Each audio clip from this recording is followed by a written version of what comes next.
2 Samuel, chapitre 1. Après la mort de Saül, David, qui avait battu les Amalécites, était depuis 2 jours revenu à Tsiklag. Le 3e jour, un homme arriva du camp de Saül, les vêtements déchirés et la tête couverte de terre. Lorsqu'il fut en présence de David, il se jeta par terre et se prosterna. David lui dit « D'où viens-tu » Et il lui répondit « Je me suis sauvé du camp d'Israël. » David lui dit « Que s'est-il passé? Dis-moi donc. » Et il répondit « Le peuple s'est enfui du champ de bataille, et un grand nombre d'hommes sont tombés et ont péri. Saül même et Jonathan, son fils, sont morts. » David dit au jeune homme qui lui apportait ces nouvelles « Comment sais-tu que Saül et Jonathan, son fils, sont morts ?» Et le jeune homme qui lui apportait ces nouvelles répondit « Je me trouvais sur la montagne de Gilboa, et voici, Saül s'appuyait sur sa lance, et voici, les chars et les cavaliers étaient près de l'atteindre. S'étant retourné, il m'aperçut et m'appela. Je dis « Me voici !» Et il me dit « Qui es-tu » Je lui répondis « Je suis un Amalécite. » Et il dit « Approche donc, et donne-moi la mort, car je suis pris de vertige, quoique encore plein de vie. » Je m'approchai de lui, et je lui donnai la mort, sachant bien qu'il ne survivrait pas à sa défaite. J'ai enlevé le diadème qui était sur sa tête et le bracelet qu'il avait au bras, et je les apporte ici à mon seigneur. David saisit ses vêtements et les déchira, et tous les hommes qui étaient auprès de lui firent de même. Ils furent dans le deuil, pleurèrent et jeûnèrent jusqu'au soir, à cause de Saül, de Jonathan, son fils, du peuple de l'Éternel, et de la maison d'Israël, parce qu'ils étaient tombés par l'épée. David dit au jeune homme qui lui avait apporté ces nouvelles « D'où es-tu » Et il répondit « Je suis le fils d'un étranger, d'un Amalécite. » David lui dit « Comment n'as-tu pas craint de porter la main sur l'oint de l'Éternel et de lui donner la mort ?» Et David appela l'un de ses gens et dit « Approche, et tue-le. » Cet homme frappa l'Amalécite, qui mourut.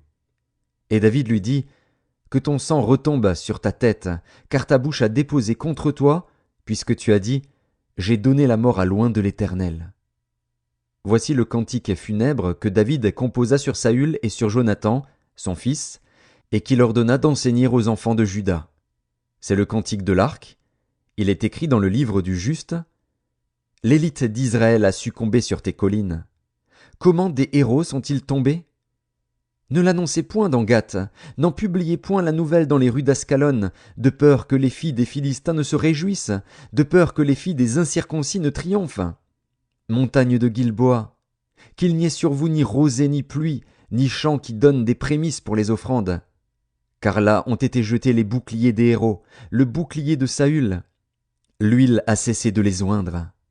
Devant le sang des blessés, devant la graisse des plus vaillants, l'arc de Jonathan n'a jamais reculé, et l'épée de Saül ne retournait point à vide. Saül et Jonathan, aimables et chéris pendant leur vie, n'ont point été séparés dans leur mort. Ils étaient plus légers que les aigles, ils étaient plus forts que les lions. Filles d'Israël, pleurez sur Saül, qui vous revêtait magnifiquement de cramoisis, qui mettait des ornements d'or sur vos habits. Comment des héros sont-ils tombés au milieu du combat? Comment Jonathan a-t-il succombé sur tes collines? Je suis dans la douleur à cause de toi, Jonathan, mon frère. Tu faisais tout mon plaisir. Ton amour pour moi était admirable, au-dessus de l'amour des femmes. Comment des héros sont-ils tombés? Comment leurs armes se sont-elles perdues? 2 Samuel, chapitre 2. Après cela, David consulta l'Éternel en disant « Monterai-je dans une des villes de Juda ?» L'Éternel lui répondit « Monte. » David dit « Où monterai-je » Et l'Éternel répondit « À Hébron. » David y monta, avec ses 2 femmes, Akinoam de Jizréel et Abigaïl de Carmel, femme de Nabal. David fit aussi monter les gens qui étaient auprès de lui, chacun avec sa maison. Et ils habitèrent dans les villes d'Hébron. Les hommes de Juda vinrent, et là ils oignirent David pour roi sur la maison de Juda. On informa David que c'étaient les gens de Jabès, en Galaad, qui avaient enterré Saül.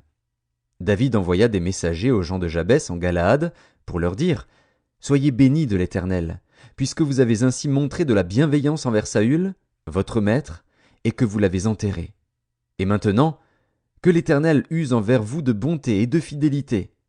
Moi aussi je vous ferai du bien, parce que vous avez agi de la sorte.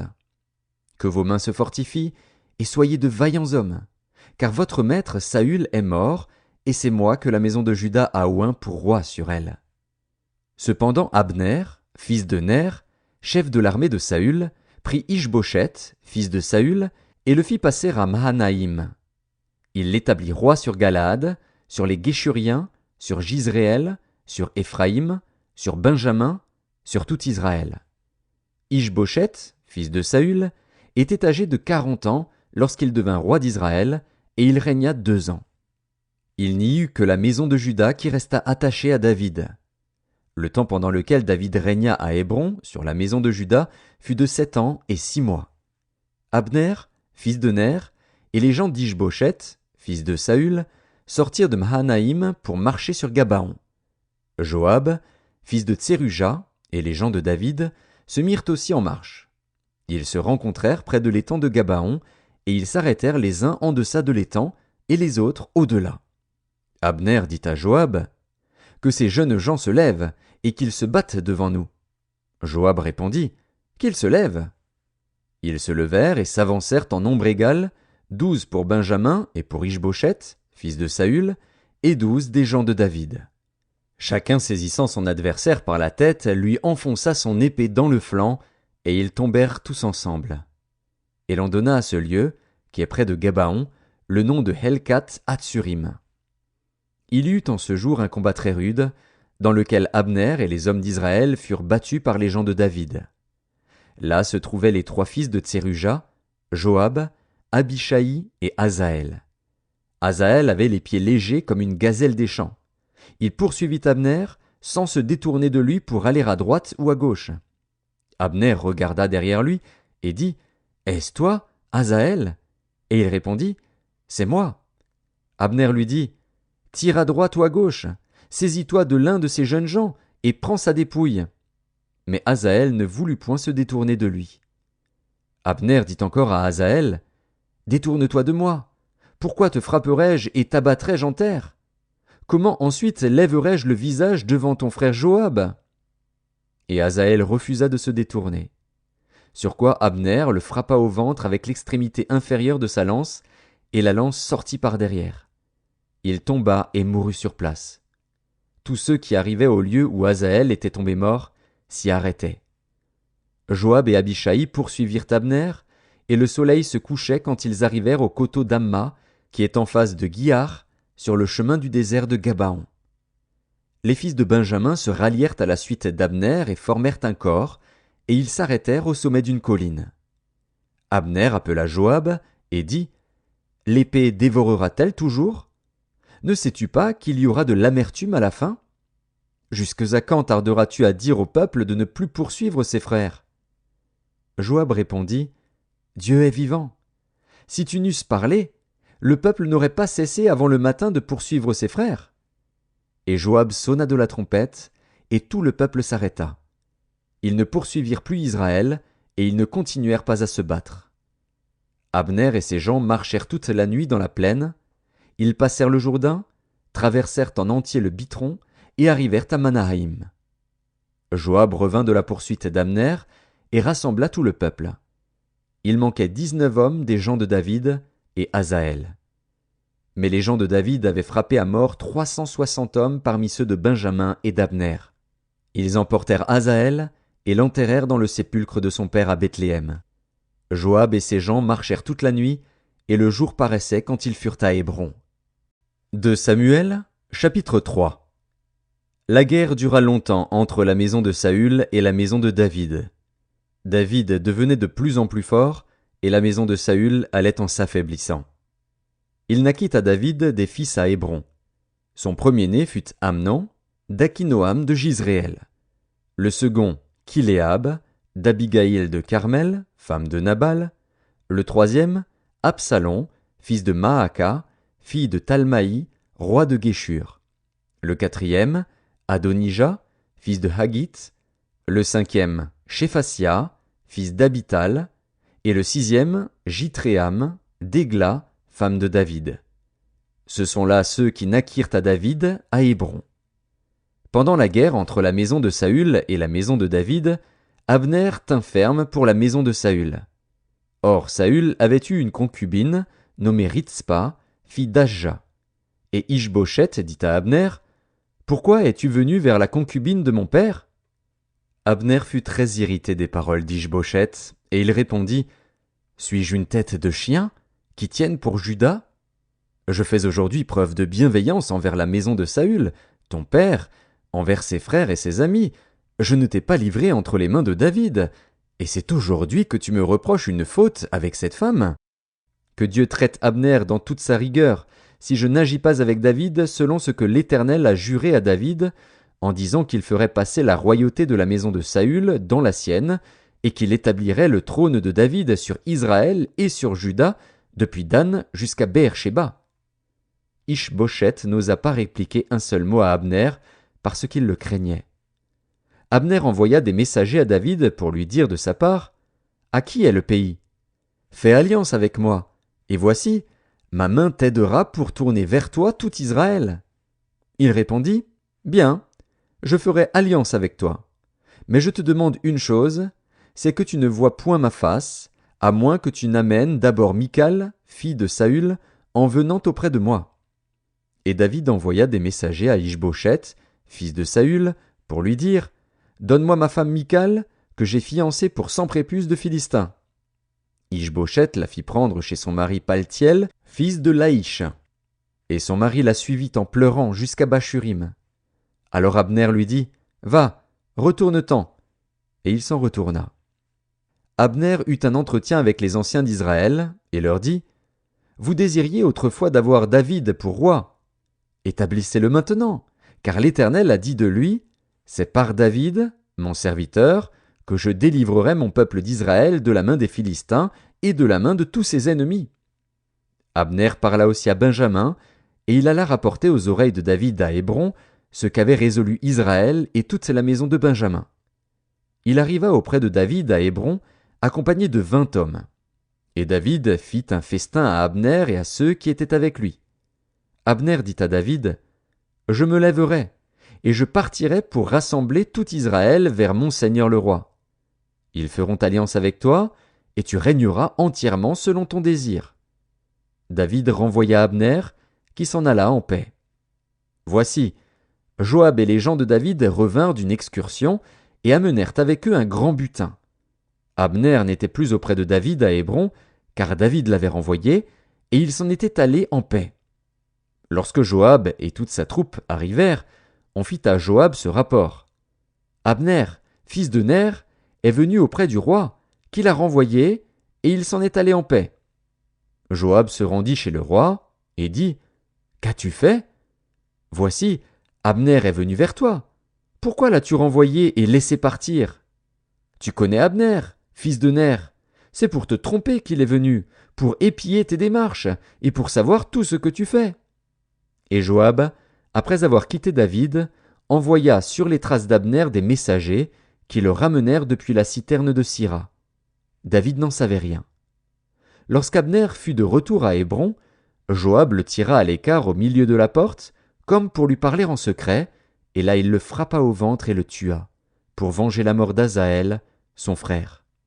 David l'apprit ensuite, et il dit, « Je suis à jamais innocent devant l'Éternel du sang d'Abner, fils de Ner, et mon royaume l'est aussi. Que ce sang retombe sur Joab et sur toute la maison de son père. Qu'il y ait toujours quelqu'un dans la maison de Joab qui soit atteint d'un flux ou de la lèpre, ou qui s'appuie sur un bâton, ou qui tombe par l'épée, ou qui manque de pain. » Ainsi Joab et Abishai, son frère, tuèrent Abner, parce qu'il avait donné la mort à Asaël, leur frère, à Gabaon, dans la bataille. David dit à Joab et à tout le peuple qui était avec lui, « Déchirez vos vêtements, saignez-vous de sacs, et pleurez devant Abner. » Et le roi David marcha derrière le cercueil. On enterra Abner à Hébron. Le roi éleva la voix et pleura sur le sépulcre d'Abner, et tout le peuple pleura. Le roi fit une complainte sur Abner et dit, « Abner devait-il mourir comme meurt un criminel ? Tu n'avais ni les mains liées, ni les pieds dans les chaînes.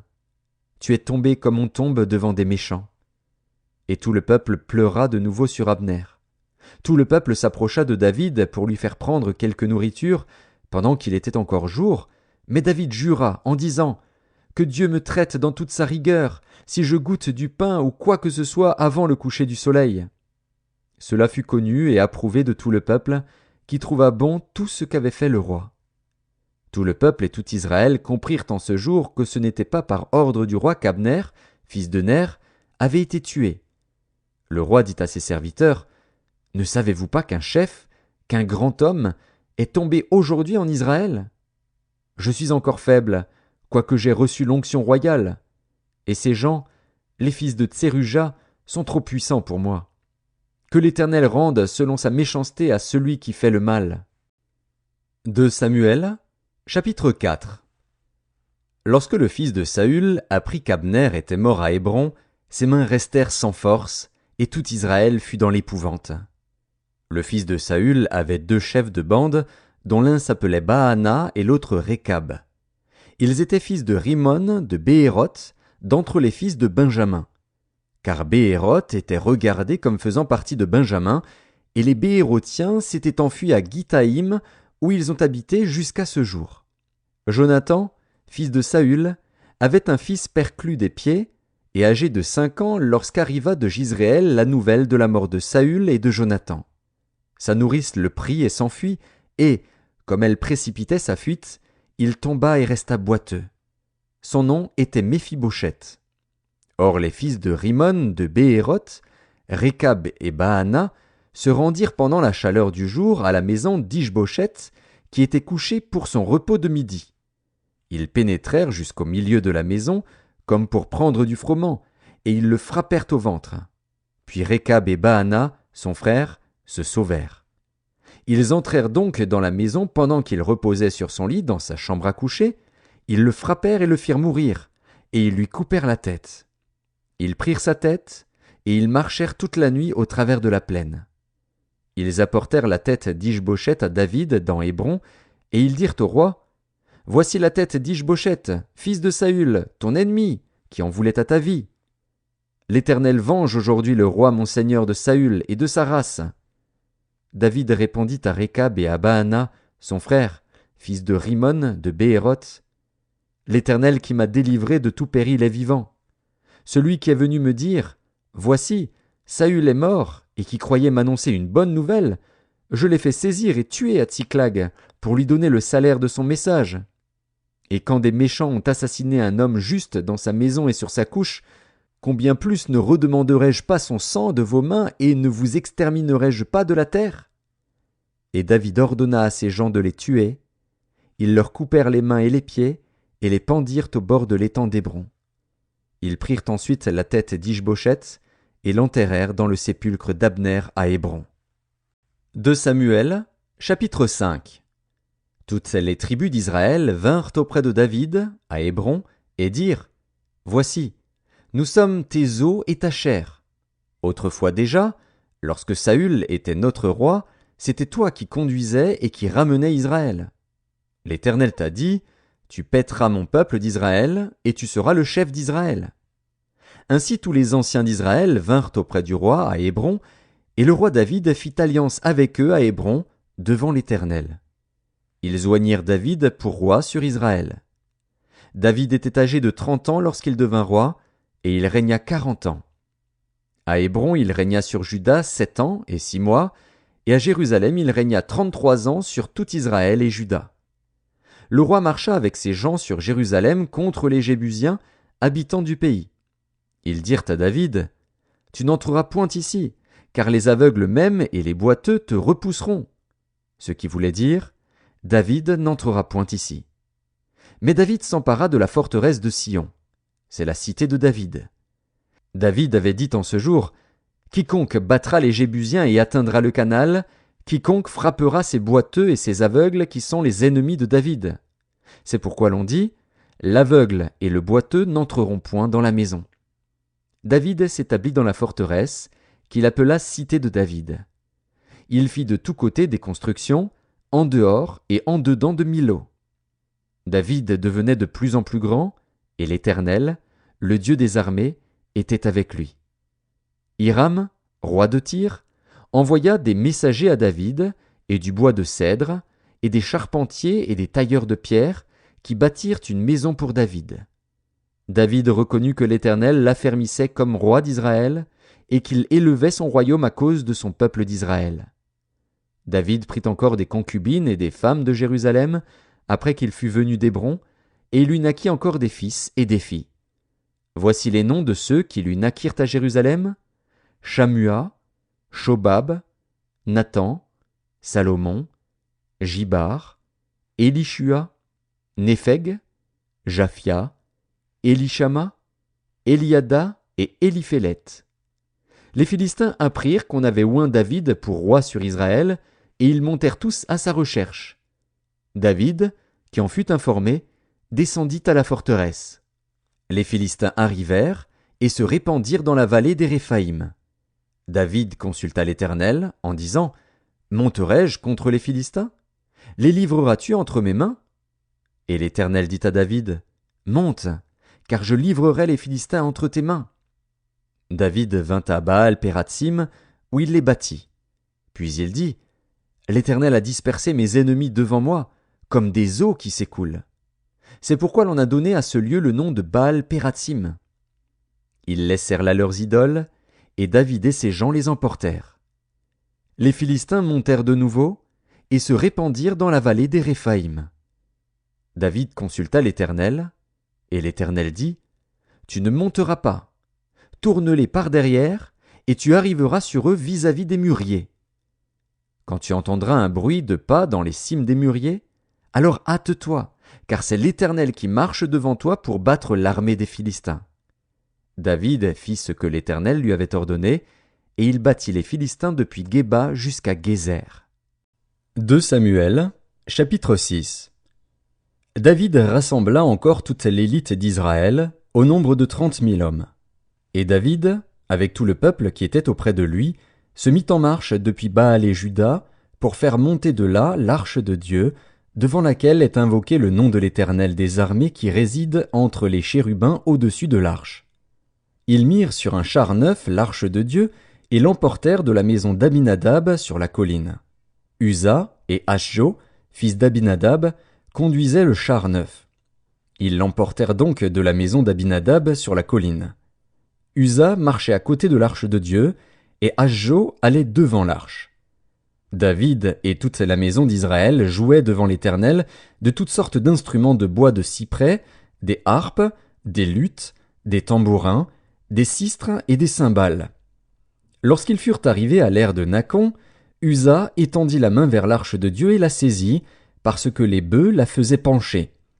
La colère de l'Éternel s'enflamma contre Uza, et Dieu le frappa sur place à cause de sa faute. Uza mourut là, près de l'arche de Dieu.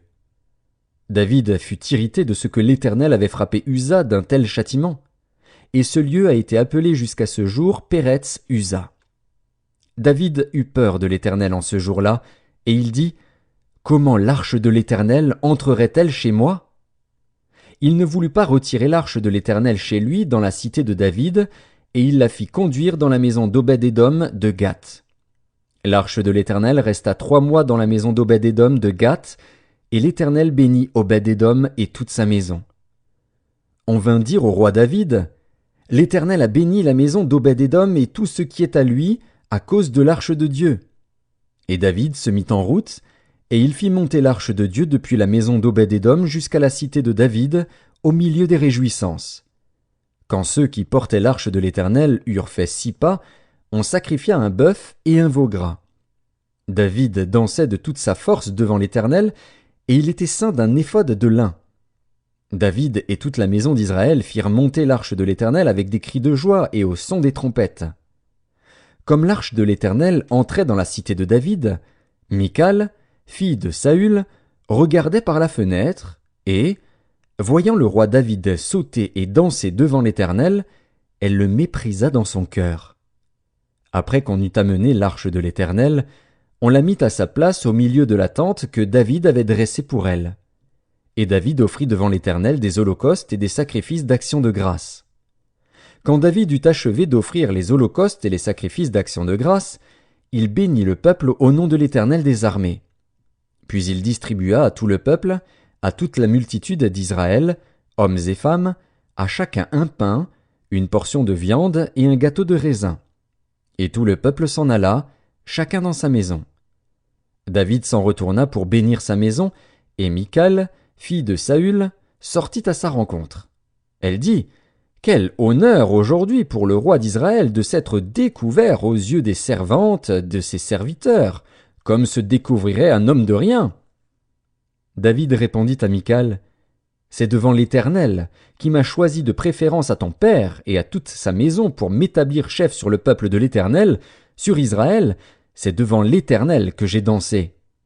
Je veux paraître encore plus vil que cela et m'abaisser à mes propres yeux.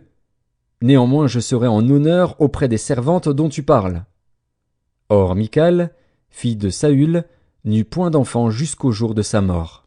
2 Samuel, chapitre 7. Lorsque le roi habita dans sa maison, et que l'Éternel lui eut donné du repos, après l'avoir délivré de tous les ennemis qui l'entouraient, il dit à Nathan le prophète: « Vois donc, j'habite dans une maison de cèdre, et l'arche de Dieu habite au milieu d'une tente. » Nathan répondit au roi: « Va, fais tout ce que tu as dans le cœur, car l'Éternel est avec toi. » La nuit suivante, la parole de l'Éternel fut adressée à Nathan. « Va dire à mon serviteur David: Ainsi parle l'Éternel, est-ce toi qui me bâtirais une maison pour que j'en fasse ma demeure? Mais je n'ai point habité dans une maison depuis le jour où j'ai fait monter les enfants d'Israël hors d'Égypte jusqu'à ce jour. J'ai voyagé sous une tente et dans un tabernacle. Partout où j'ai marché avec tous les enfants d'Israël, ai-je dit un mot à quelqu'une des tribus d'Israël à qui j'avais ordonné de paître mon peuple d'Israël? Ai-je dit: Pourquoi ne me bâtissez-vous pas une maison de cèdre? Maintenant tu diras à mon serviteur David: Ainsi parle l'Éternel des armées, je t'ai pris au pâturage, derrière les brebis, pour que tu fusses chef sur mon peuple, sur Israël. J'ai été avec toi partout où tu as marché. J'ai exterminé tous tes ennemis devant toi, et j'ai rendu ton nom grand comme le nom des grands qui sont sur la terre. J'ai donné une demeure à mon peuple, à Israël, et je l'ai planté pour qu'il y soit fixé et ne soit plus agité, pour que les méchants ne l'oppriment plus comme auparavant, et comme à l'époque où j'avais établi des juges sur mon peuple d'Israël. Je t'ai accordé du repos en te délivrant de tous tes ennemis. Et l'Éternel t'annonce qu'il te créera une maison. Quand tes jours seront accomplis et que tu seras couché avec tes pères, j'élèverai ta postérité après toi, celui qui sera sorti de tes entrailles, et j'affermirai son règne. Ce sera lui qui bâtira une maison à mon nom, et j'affermirai pour toujours le trône de son royaume. Je serai pour lui un père, et il sera pour moi un fils. S'il fait le mal, je le châtierai avec la verge des hommes et avec les coups des enfants des hommes. Mais ma grâce ne se retirera point de lui, comme je l'ai retiré de Saül, que j'ai rejeté devant toi. Ta maison et ton règne seront pour toujours assurés, ton trône sera pour toujours affermi. » Nathan rapporta à David toutes ces paroles et toute cette vision. Et le roi David alla se présenter devant l'Éternel, et dit: « Qui suis-je, Seigneur Éternel? Et quelle est ma maison, pour que tu m'aies fait parvenir où je suis? C'est encore peu de choses à tes yeux, Seigneur Éternel. Tu parles aussi de la maison de ton serviteur pour les temps à venir, et tu daignes instruire un homme de ces choses, Seigneur Éternel. Que pourrait te dire de plus David? Tu connais ton serviteur, Seigneur Éternel. À cause de ta parole, et selon ton cœur, tu as fait toutes ces grandes choses pour les révéler à ton serviteur. Que tu es donc grand, Éternel Dieu, car nul n'est semblable à toi, et il n'y a point d'autre Dieu que toi, d'après tout ce que nous avons entendu de nos oreilles. Est-il sur la terre une seule nation qui soit comme ton peuple, comme Israël, que Dieu est venu racheter pour en former son peuple, pour se faire un nom et pour accomplir en sa faveur, en faveur de ton pays, des miracles et des prodiges, en chassant devant ton peuple, que tu as racheté d'Égypte, des nations et leurs dieux? Tu as affermi ton peuple d'Israël, pour qu'il fût ton peuple à toujours. Et toi, Éternel, tu es devenu son Dieu. Maintenant, Éternel Dieu, fais subsister jusque dans l'éternité la parole que tu as prononcée sur ton serviteur et sur sa maison, et agis selon ta parole. Que ton nom soit jamais glorifié, et que l'on dise « L'Éternel des armées est le Dieu d'Israël », et que la maison de ton serviteur David soit affermie devant toi. Car toi-même, Éternel des armées, Dieu d'Israël, tu t'es révélé à ton serviteur en disant « Je te fonderai une maison ». C'est pourquoi ton serviteur a pris courage pour t'adresser cette prière. Maintenant, Seigneur Éternel, tu es Dieu, et tes paroles sont vérité, et tu as annoncé cette grâce à ton serviteur. Veuille donc bénir la maison de ton serviteur, afin qu'elle subsiste à toujours devant toi. Car c'est toi, Seigneur Éternel, qui as parlé, et par ta bénédiction la maison de ton serviteur sera bénie éternellement. 2 Samuel, chapitre 8. Après cela, David battit les Philistins et les humilia, et il enleva de la main des Philistins les rênes de leur capitale. Il battit les Moabites, et il les mesura avec un cordeau, en les faisant coucher par terre. Il en mesura 2 cordeaux pour les livrer à la mort, et un plein cordeau pour leur laisser la vie. Et les Moabites furent assujettis à David, et lui payèrent un tribut. David battit Hadadézer, fils de Rehob, roi de Tsoba, lorsqu'il alla rétablir sa domination sur le fleuve de l'Euphrate. David lui prit 1700 cavaliers et 20 000 hommes de pied. Il coupa les jarrets à tous les chevaux de trait et ne conserva que 100 attelages. Les Syriens de Damas vinrent au secours d'Hadadézer, roi de Tsoba, et David battit 22 000 Syriens. David mit des garnisons dans la Syrie de Damas. Et les Syriens furent assujettis à David et lui payèrent un tribut. L'Éternel protégeait David partout où il allait. Et David prit les boucliers d'or qu'avaient les serviteurs d'Hadadézer et les apporta à Jérusalem. Le roi David prit encore une grande quantité d'airain à Béthar et à Bérotaï, ville d'Hadadézer. Toi, roi de Hamath, apprit que David avait battu toute l'armée d'Hadadézer, et il envoya Joram, son fils, vers le roi David pour le saluer et pour le féliciter d'avoir attaqué Hadadézer et de l'avoir battu, car Toi était en guerre avec Hadadézer. Joram apporta des vases d'argent, des vases d'or et des vases d'airain. Le roi David les consacra à l'Éternel, comme il avait déjà consacré l'argent et l'or pris sur toutes les nations qu'il avait vaincues, sur la Syrie, sur Moab, sur les fils d'Ammon, sur les Philistins, sur Amalek, et sur le butin d'Hadadézer, fils de Rehob, roi de Tsoba. Au retour de sa victoire sur les Syriens, David se fit encore un nom, en battant dans la vallée du sel 18 000 Édomites. Il mit des garnisons dans Édom, il mit des garnisons dans tout Édom, et tout Édom fut assujetti à David. L'Éternel protégeait David partout où il allait. David régna sur Israël, et il faisait droit et justice à tout son peuple. Joab, fils de Tseruja, commandait l'armée. Josaphat, fils d'Achilud, était archiviste. Tsadok, fils d'Akitub, et Achimélec, fils d'Abiatar, était sacrificateur. Séraja était secrétaire. Benaja, fils de Jéhojada, était chef des Kérésiens et des Pélétiens. Et les fils de David étaient ministres d'État. 2 Samuel, chapitre 9. David dit: Reste-t-il encore quelqu'un de la maison de Saül pour que je lui fasse du bien à cause de Jonathan? Il y avait un serviteur de la maison de Saül, nommé Tsiba, que l'on fit venir auprès de David. Le roi lui dit: Es-tu Tsiba? Et il répondit: Ton serviteur. Le roi dit: N'y a-t-il plus personne de la maison de Saül pour que j'use envers lui de la bonté de Dieu? Et Tsiba répondit au roi: Il y a encore un fils de Jonathan, perclus des pieds. Le roi lui dit: Où est-il? Et Tsiba répondit au roi: Il est dans la maison de Makir, fils d'Amiel, à Lo-debar. Le roi David l'envoya chercher dans la maison de Makir, fils d'Amiel, à Lo-debar. Et Méphibosheth, fils de Jonathan, fils de Saül, vint auprès de David, tomba sur sa face et se prosterna. David dit: Méphibosheth. Et il répondit: Voici ton serviteur. David lui dit: Ne crains point, car je veux te faire du bien à cause de Jonathan, ton père. je te rendrai toutes les terres de Saül, ton père, et tu mangeras toujours à ma table. » Il se prosterna et dit, « Qu'est ton serviteur, pour que tu regardes un chien mort, tel que moi ?» Le roi appela Tsiba, serviteur de Saül, et lui dit, « Je donne au fils de ton maître tout ce qui appartenait à Saül et à toute sa maison.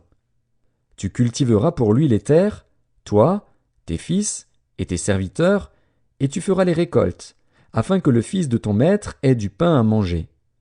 Et Méphibosheth, fils de ton maître, mangera toujours à ma table. » Or Tsiba avait 15 fils et 20 serviteurs. Il dit au roi, « Ton serviteur fera tout ce que le roi mon seigneur ordonne à son serviteur. » Et Méphibosheth mangea à la table de David comme l'un des fils du roi. Méphibosheth avait un jeune fils, nommé Mika, et tous ceux qui demeuraient dans la maison de Tsiba étaient serviteurs de Méphibosheth. Méphibosheth habitait à Jérusalem, car il mangeait toujours à la table du roi. Il était boiteux des 2 pieds. 2 Samuel, chapitre 10. Après cela, le roi des fils d'Ammon mourut, et Hanun, son fils, régna à sa place. David dit, « Je montrerai de la bienveillance à Hanun, fils de Nakash, comme son père en a montré à mon égard. » Et David envoya ses serviteurs pour le consoler au sujet de son père. Lorsque les serviteurs de David arrivèrent dans le pays des fils d'Ammon, les chefs des fils d'Ammon dirent à Hanun, leur maître, « Penses-tu que ce soit pour honorer ton père que David t'envoie des consolateurs? N'est-ce pas pour reconnaître et explorer la ville et pour la détruire qu'il envoie ses serviteurs auprès de toi? » Alors Hanun saisit les serviteurs de David, leur fit raser la moitié de la barbe et fit couper leurs habits par le milieu jusqu'au haut des cuisses. Puis il les congédia. David, qui fut informé, envoya des gens à leur rencontre, car ces hommes étaient dans une grande confusion. Et le roi leur fit dire, « Restez à Jéricho jusqu'à ce que votre barbe ait repoussé, et revenez ensuite. » Les fils d'Ammon, voyant qu'ils s'étaient rendus odieux à David, firent enrôler à leur solde 20 000 hommes de pied chez les Syriens de Beth-Rehob et chez les Syriens de Tsoba, 1 000 hommes chez le roi de Maaka, et 12 000 hommes chez les gens de Tob. À cette nouvelle, David envoya contre eux Joab et toute l'armée, les hommes vaillants. Les fils d'Ammon sortirent et se rangèrent en bataille à l'entrée de la porte. Les Syriens de Tsoba et de Rehob, et les hommes de Tob et de Maaka, étaient à part dans la campagne. Joab vit qu'il avait à combattre par devant et par derrière. Il choisit alors sur toute l'élite d'Israël un corps qu'il opposa aux Syriens. Et il plaça sous le commandement de son frère Abishai le reste du peuple pour faire face aux fils d'Ammon. Il dit, « Si les Syriens sont plus forts que moi, tu viendras à mon secours. Et si les fils d'Ammon sont plus forts que toi, j'irai te secourir. Sois ferme, et montrons du courage pour notre peuple et pour les villes de notre Dieu, et que l'Éternel fasse ce qui lui semblera bon. » Joab, avec son peuple, s'avança pour attaquer les Syriens, et ils s'enfuirent devant lui. Et quand les fils d'Ammon virent que les Syriens avaient pris la fuite, ils s'enfuirent aussi devant Abishai et rentrèrent dans la ville. Joab s'éloigna des fils d'Ammon et revint à Jérusalem. Les Syriens, voyant qu'ils avaient été battus par Israël, réunirent leurs forces. Hadadézer envoya chercher les Syriens qui étaient de l'autre côté du fleuve, et ils arrivèrent à Hélam, ayant à leur tête Shobak, chef de l'armée d'Hadadézer. On l'annonça à David, qui assembla tout Israël, passa le Jourdain et vint à Hélam. Les Syriens se préparèrent à la rencontre de David et lui livrèrent bataille. Mais les Syriens s'enfuirent devant Israël.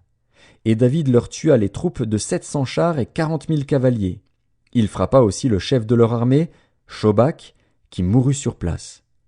Tous les rois soumis à Hadadézer, se voyant battus par Israël, firent la paix avec Israël et lui furent assujettis. Et les Syriens n'osèrent plus secourir les fils d'Ammon. 2 Samuel, chapitre 11.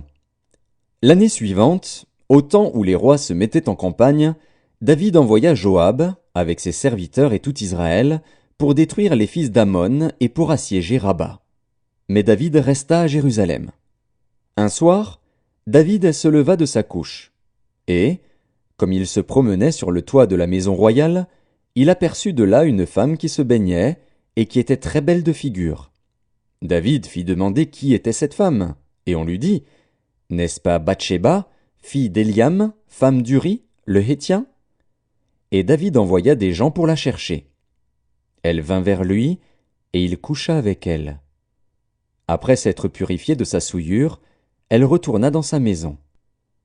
Cette femme devint enceinte, et elle fit dire à David, « Je suis enceinte. » Alors David expédia cet ordre à Joab, « Envoie-moi Uri, le Hétien. » Et Joab envoya Uri à David. Uri se rendit auprès de David, qui l'interrogea sur l'état de Joab, sur l'état du peuple et sur l'état de la guerre. Puis David dit à Uri, « Descends dans ta maison et lave tes pieds. » Uri sortit de la maison royale, et il fut suivi d'un présent du roi. Mais Uri se coucha à la porte de la maison royale, avec tous les serviteurs de son maître, et il ne descendit point dans sa maison. On en informa David, et on lui dit, « Uri n'est pas descendu dans sa maison. » Et David dit à Uri, « N'arrives-tu pas de voyage?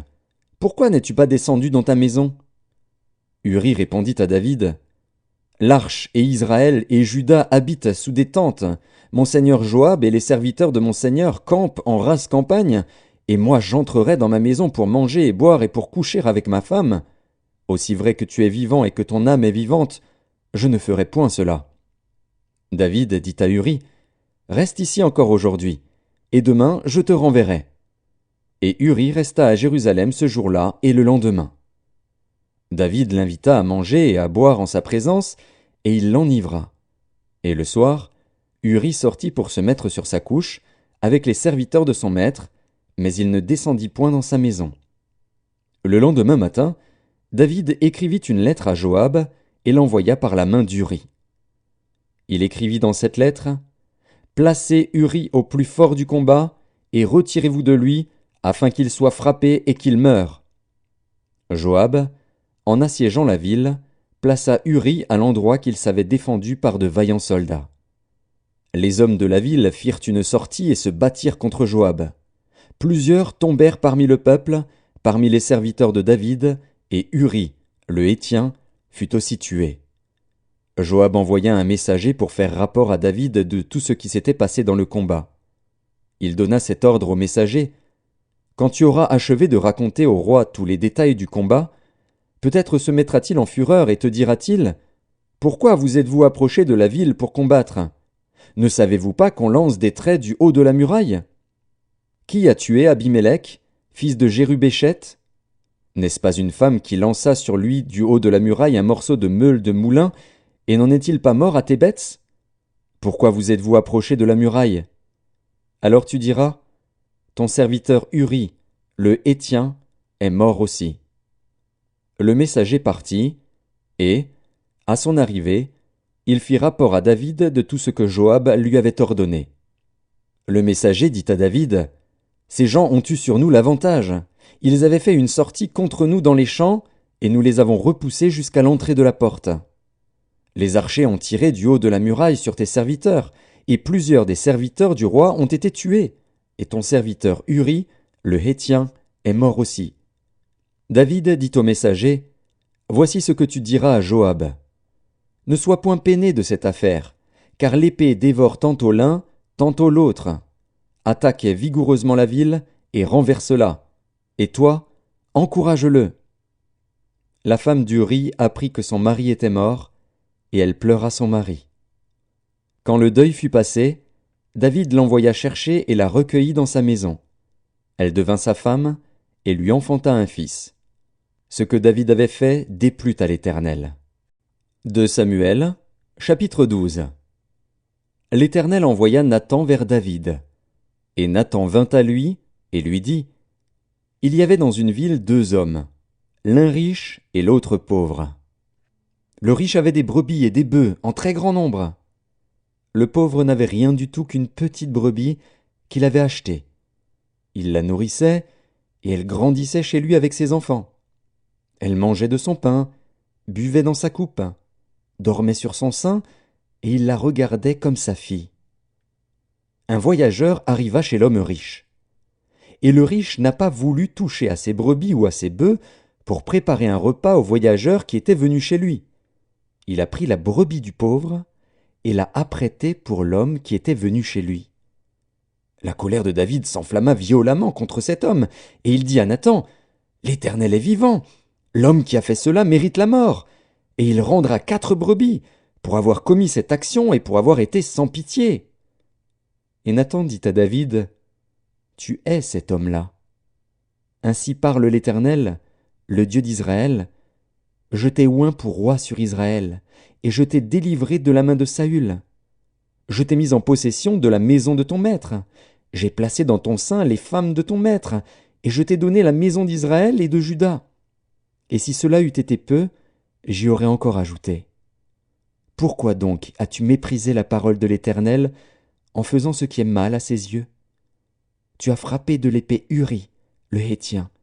Tu as pris sa femme pour en faire ta femme, et lui, tu l'as tué par l'épée des fils d'Ammon. Maintenant, l'épée ne s'éloignera jamais de ta maison, parce que tu m'as méprisé et parce que tu as pris la femme d'Uri, le Héthien, pour en faire ta femme. Ainsi parle l'Éternel, voici, je vais faire sortir de ta maison le malheur contre toi, et je vais prendre sous tes yeux tes propres femmes pour les donner à un autre, qui couchera avec elles à la vue de ce soleil. Car tu as agi en secret, et moi, je ferai cela en présence de tout Israël et à la face du soleil. David dit à Nathan, j'ai péché contre l'Éternel. Et Nathan dit à David, l'Éternel pardonne ton péché, tu ne mourras point. Mais, parce que tu as fait blasphémer les ennemis de l'Éternel, en commettant cette action, le fils qui t'est né mourra. Et Nathan s'en alla dans sa maison. L'Éternel frappa l'enfant que la femme d'Uri avait enfanté à David, et il fut dangereusement malade. David pria Dieu pour l'enfant, et jeûna. Et quand il rentra, il passa la nuit couché par terre. Les anciens de sa maison insistèrent auprès de lui pour le faire lever de terre. Mais il ne voulut point, et il ne mangea rien avec eux. Le 7e jour, l'enfant mourut. Les serviteurs de David craignaient de lui annoncer que l'enfant était mort, car ils disaient, « Voici, lorsque l'enfant vivait encore, nous lui avons parlé, et il ne nous a pas écoutés. Comment oserons-nous lui dire, « L'enfant est mort » Il s'affligera bien davantage. » David aperçut que ses serviteurs parlaient tout bas entre eux, et il comprit que l'enfant était mort. Il dit à ses serviteurs, « L'enfant est-il mort » Et ils répondirent, « Il est mort. » Alors David se leva de terre, il se lava, soignit, et changea de vêtements. Puis il alla dans la maison de l'Éternel, et se prosterna. De retour chez lui, il demanda qu'on lui servît à manger, et il mangea.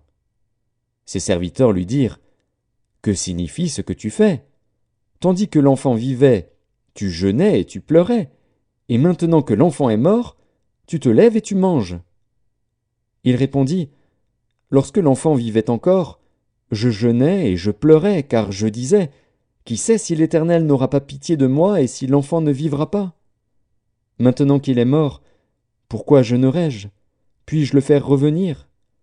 J'irai vers lui, mais il ne reviendra pas vers moi. » David consola Bathsheba, sa femme, et il alla auprès d'elle et coucha avec elle. Elle enfanta un fils qu'il appela Salomon, et qui fut aimé de l'Éternel. Il le remit entre les mains de Nathan le prophète, et Nathan lui donna le nom de Jédidja, à cause de l'Éternel. Joab, qui assiégeait Rabba, des fils d'Ammon, s'empara de la ville royale, et envoya des messagers à David pour lui dire, « J'ai attaqué Rabba, et je me suis déjà emparé de la ville des eaux. Rassemble maintenant le reste du peuple, campe contre la ville, et prends-la, de peur que je ne la prenne moi-même et que la gloire ne m'en soit attribuée. » David rassembla tout le peuple, et marcha sur Rabba, il l'attaqua, et s'en rendit maître. Il enleva la couronne de dessus la tête de son roi, elle pesait 1 talent d'or et était garnie de pierres précieuses. On la mit sur la tête de David, qui emporta de la ville un très grand butin. Il fit sortir les habitants, et il les plaça sous des scies, des herses de fer et des haches de fer, et les fit passer par des fours à briques. Il traita de même toutes les villes des fils d'Ammon. David retourna à Jérusalem avec tout le peuple. 2 Samuel, chapitre 13. Après cela, voici ce qui arriva. Absalom, fils de David, avait une sœur qui était belle et qui s'appelait Tamar. Et Amnon, fils de David, l'aima. Amnon était tourmenté jusqu'à se rendre malade à cause de Tamar, sa sœur, car elle était vierge, et il paraissait difficile à Amnon de faire sur elle la moindre tentative. Amnon avait un ami, nommé Jonadab, fils de Chiméa, frère de David, et Jonadab était un homme très habile. Il lui dit, « Pourquoi deviens-tu, ainsi chaque matin plus maigre, toi, fils de roi? Ne veux-tu pas me le dire ?» Amnon lui répondit, « J'aime Tamar, sœur d'Absalom, mon frère. » Jonadab lui dit, « Mets-toi au lit et fais le malade. Quand ton père viendra te voir, tu lui diras, « Permets à Tamar, ma sœur, de venir pour me donner à manger, qu'elle prépare un mets sous mes yeux, afin que je le voie et que je le prenne de sa main. » Amnon se coucha et fit le malade.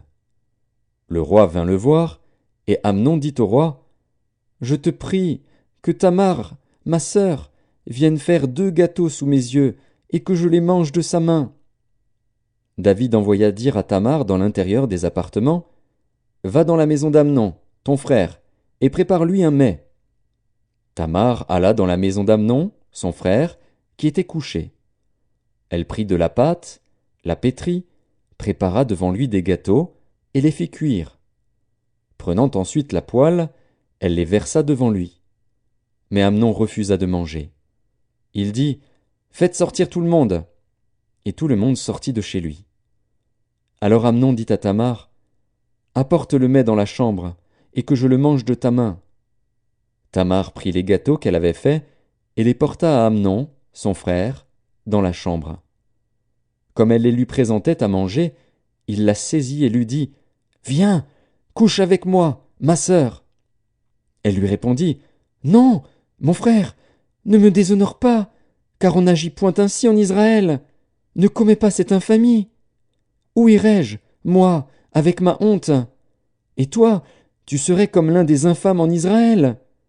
Maintenant, je te prie, parle au roi, et il ne s'opposera pas à ce que je sois à toi. » Mais il ne voulut pas l'écouter. Il lui fit violence, la déshonora et coucha avec elle. Puis Amnon eut pour elle une forte aversion, plus forte que n'avait été son amour. Et il lui dit, « Lève-toi, va-t'en. » Elle lui répondit, « N'augmente pas, en me chassant, le mal que tu m'as déjà fait. » Il ne voulut pas l'écouter, et appelant le garçon qui le servait, il dit, « Qu'on éloigne de moi cette femme et qu'on la mette dehors, et ferme la porte après elle. » Elle avait une tunique de plusieurs couleurs, car c'était le vêtement que portaient les filles du roi, aussi longtemps qu'elles étaient vierges. Le serviteur d'Amnon la mit dehors, et ferma la porte après elle. Tamar répandit de la cendre sur sa tête, et déchira sa tunique bigarrée. Elle mit la main sur sa tête, et s'en alla en poussant des cris. Absalom, son frère, lui dit, « Amnon, ton frère, a-t-il été avec toi? Maintenant, ma sœur, tais-toi, c'est ton frère.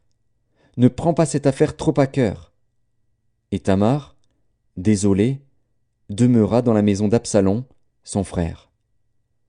Le roi David apprit toutes ces choses, et il fut très irrité. Absalom ne parla ni en bien ni en mal avec Amnon, mais il le prit en haine, parce qu'il avait déshonoré Tamar, sa sœur.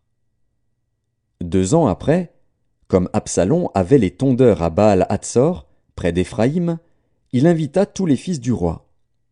Absalom alla vers le roi et dit, « Voici, ton serviteur a les tondeurs, que le roi et ses serviteurs viennent chez ton serviteur. » Et le roi dit à Absalom, « Non, mon fils, nous n'irons pas tous, de peur que nous ne te soyons à charge. » Absalom le pressa, mais le roi ne voulut point aller, et il le bénit.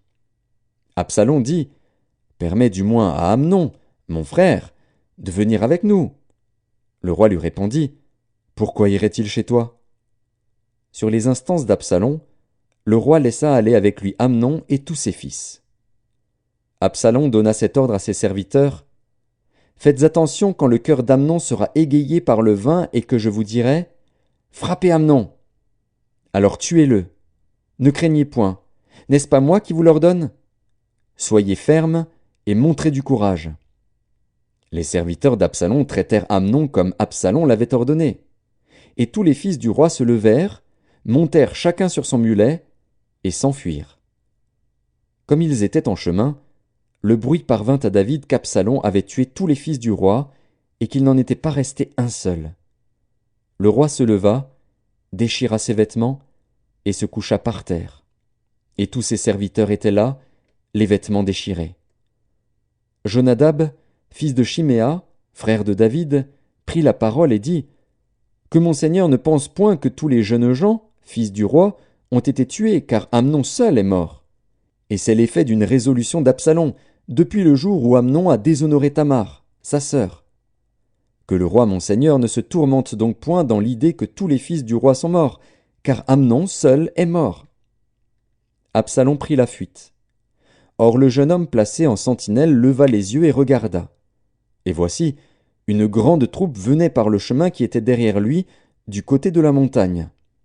Jonadab dit au roi, « Voici les fils du roi qui arrivent. » Ainsi se confirme ce que disait ton serviteur. Comme il achevait de parler, voici, les fils du roi arrivèrent. Ils élevèrent la voix et pleurèrent. Le roi aussi et tous ses serviteurs versèrent d'abondantes larmes. Absalom s'était enfui, et il alla chez Talmaï, fils d'Amihur, roi de Guéshur. Et David pleurait tous les jours son fils. Absalom resta 3 ans à Guéshur, où il était allé, après avoir pris la fuite. Le roi David cessa de poursuivre Absalom, car il était consolé de la mort d'Amnon. 2 Samuel, chapitre 14. Joab, fils de Tseruja, s'aperçut que le cœur du roi était porté pour Absalom. Il envoya chercher à Tekoa une femme habile, et il lui dit « Montre-toi désolé, et revêt des habits de deuil. Ne toins pas d'huile, et sois comme une femme qui depuis longtemps pleure un mort. Tu iras ainsi vers le roi, et tu lui parleras de cette manière. » Et Joab lui mit dans la bouche ce qu'elle devait dire. La femme de Tekoa alla parler au roi. Elle tomba la face contre terre et se prosterna, et elle dit « Ô roi, sauve-moi !» Le roi lui dit « Qu'as-tu » Elle répondit « Oui, je suis veuve, mon mari est mort. Ta servante avait 2 fils. Ils se sont tous 2 querellés dans les champs, et il n'y avait personne pour les séparer. L'un a frappé l'autre, et l'a tué. Et voici, toute la famille s'est levée contre ta servante, en disant « Livre le meurtrier de son frère. Nous voulons le faire mourir, pour la vie de son frère qui l'a tué. Nous voulons détruire même l'héritier. Ils éteindraient ainsi le tison qui me reste, pour ne laisser à mon mari ni nom ni survivant sur la face de la terre. » Le roi dit à la femme, « Va dans ta maison. Je donnerai des ordres à ton sujet. » La femme de Tekoa dit au roi, « C'est sur moi, ô roi mon seigneur, et sur la maison de mon père, que le châtiment va tomber. Le roi et son trône n'auront pas à en souffrir. » Le roi dit, « Si quelqu'un parle contre toi, amène-le-moi, et il ne lui arrivera plus de te toucher. » Elle dit, « Que le roi se souvienne de l'Éternel, ton Dieu, afin que le vengeur du sang n'augmente pas la ruine, et qu'on ne détruise pas mon fils. » Et il dit, « L'Éternel est vivant. Il ne tombera pas à terre un cheveu de ton fils. » La femme dit, « Permets que ta servante dise un mot à mon seigneur le roi. » Et il dit, « Parle. » La femme dit, « Pourquoi penses-tu de la sorte à l'égard du peuple de Dieu, puisqu'il résulte des paroles mêmes du roi que le roi est comme coupable en ne rappelant pas celui qui l'a proscrit?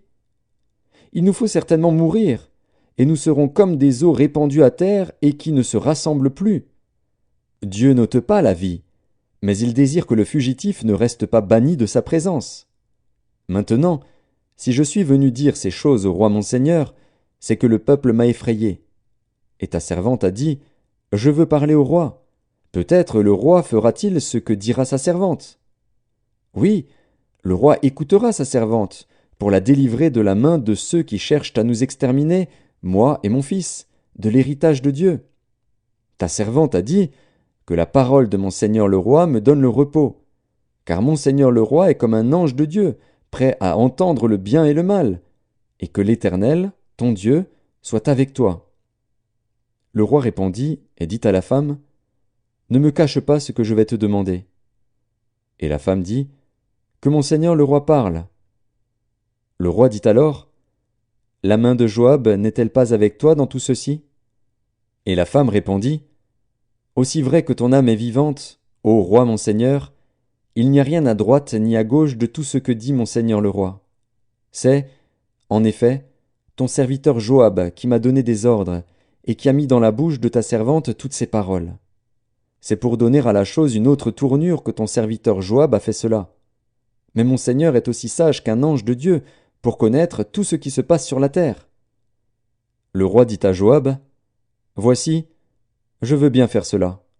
Va donc, ramène le jeune homme Absalom. » Joab tomba la face contre terre et se prosterna, et il bénit le roi. Puis il dit, « Ton serviteur connaît aujourd'hui que j'ai trouvé grâce à tes yeux, ô roi mon seigneur, puisque le roi agit selon la parole de son serviteur. » Et Joab se leva et partit pour Guéshur, et il ramena Absalom à Jérusalem. Mais le roi dit, « Qu'il se retire dans sa maison, et qu'il ne voie point ma face. » Et Absalom se retira dans sa maison, et il ne vit point la face du roi. Il n'y avait pas un homme dans tout Israël aussi renommé qu'Absalom pour sa beauté. Depuis la plante du pied jusqu'au sommet de la tête, il n'y avait point en lui de défaut. Lorsqu'il se rasait la tête, c'était chaque année qu'il se la rasait, parce que sa chevelure lui pesait, le poids des cheveux de sa tête était de 200 cycles, poids du roi. Il naquit à Absalom 3 fils, et une fille nommée Tamar, qui était une femme belle de figure. Absalom demeura 2 ans à Jérusalem, sans voir la face du roi.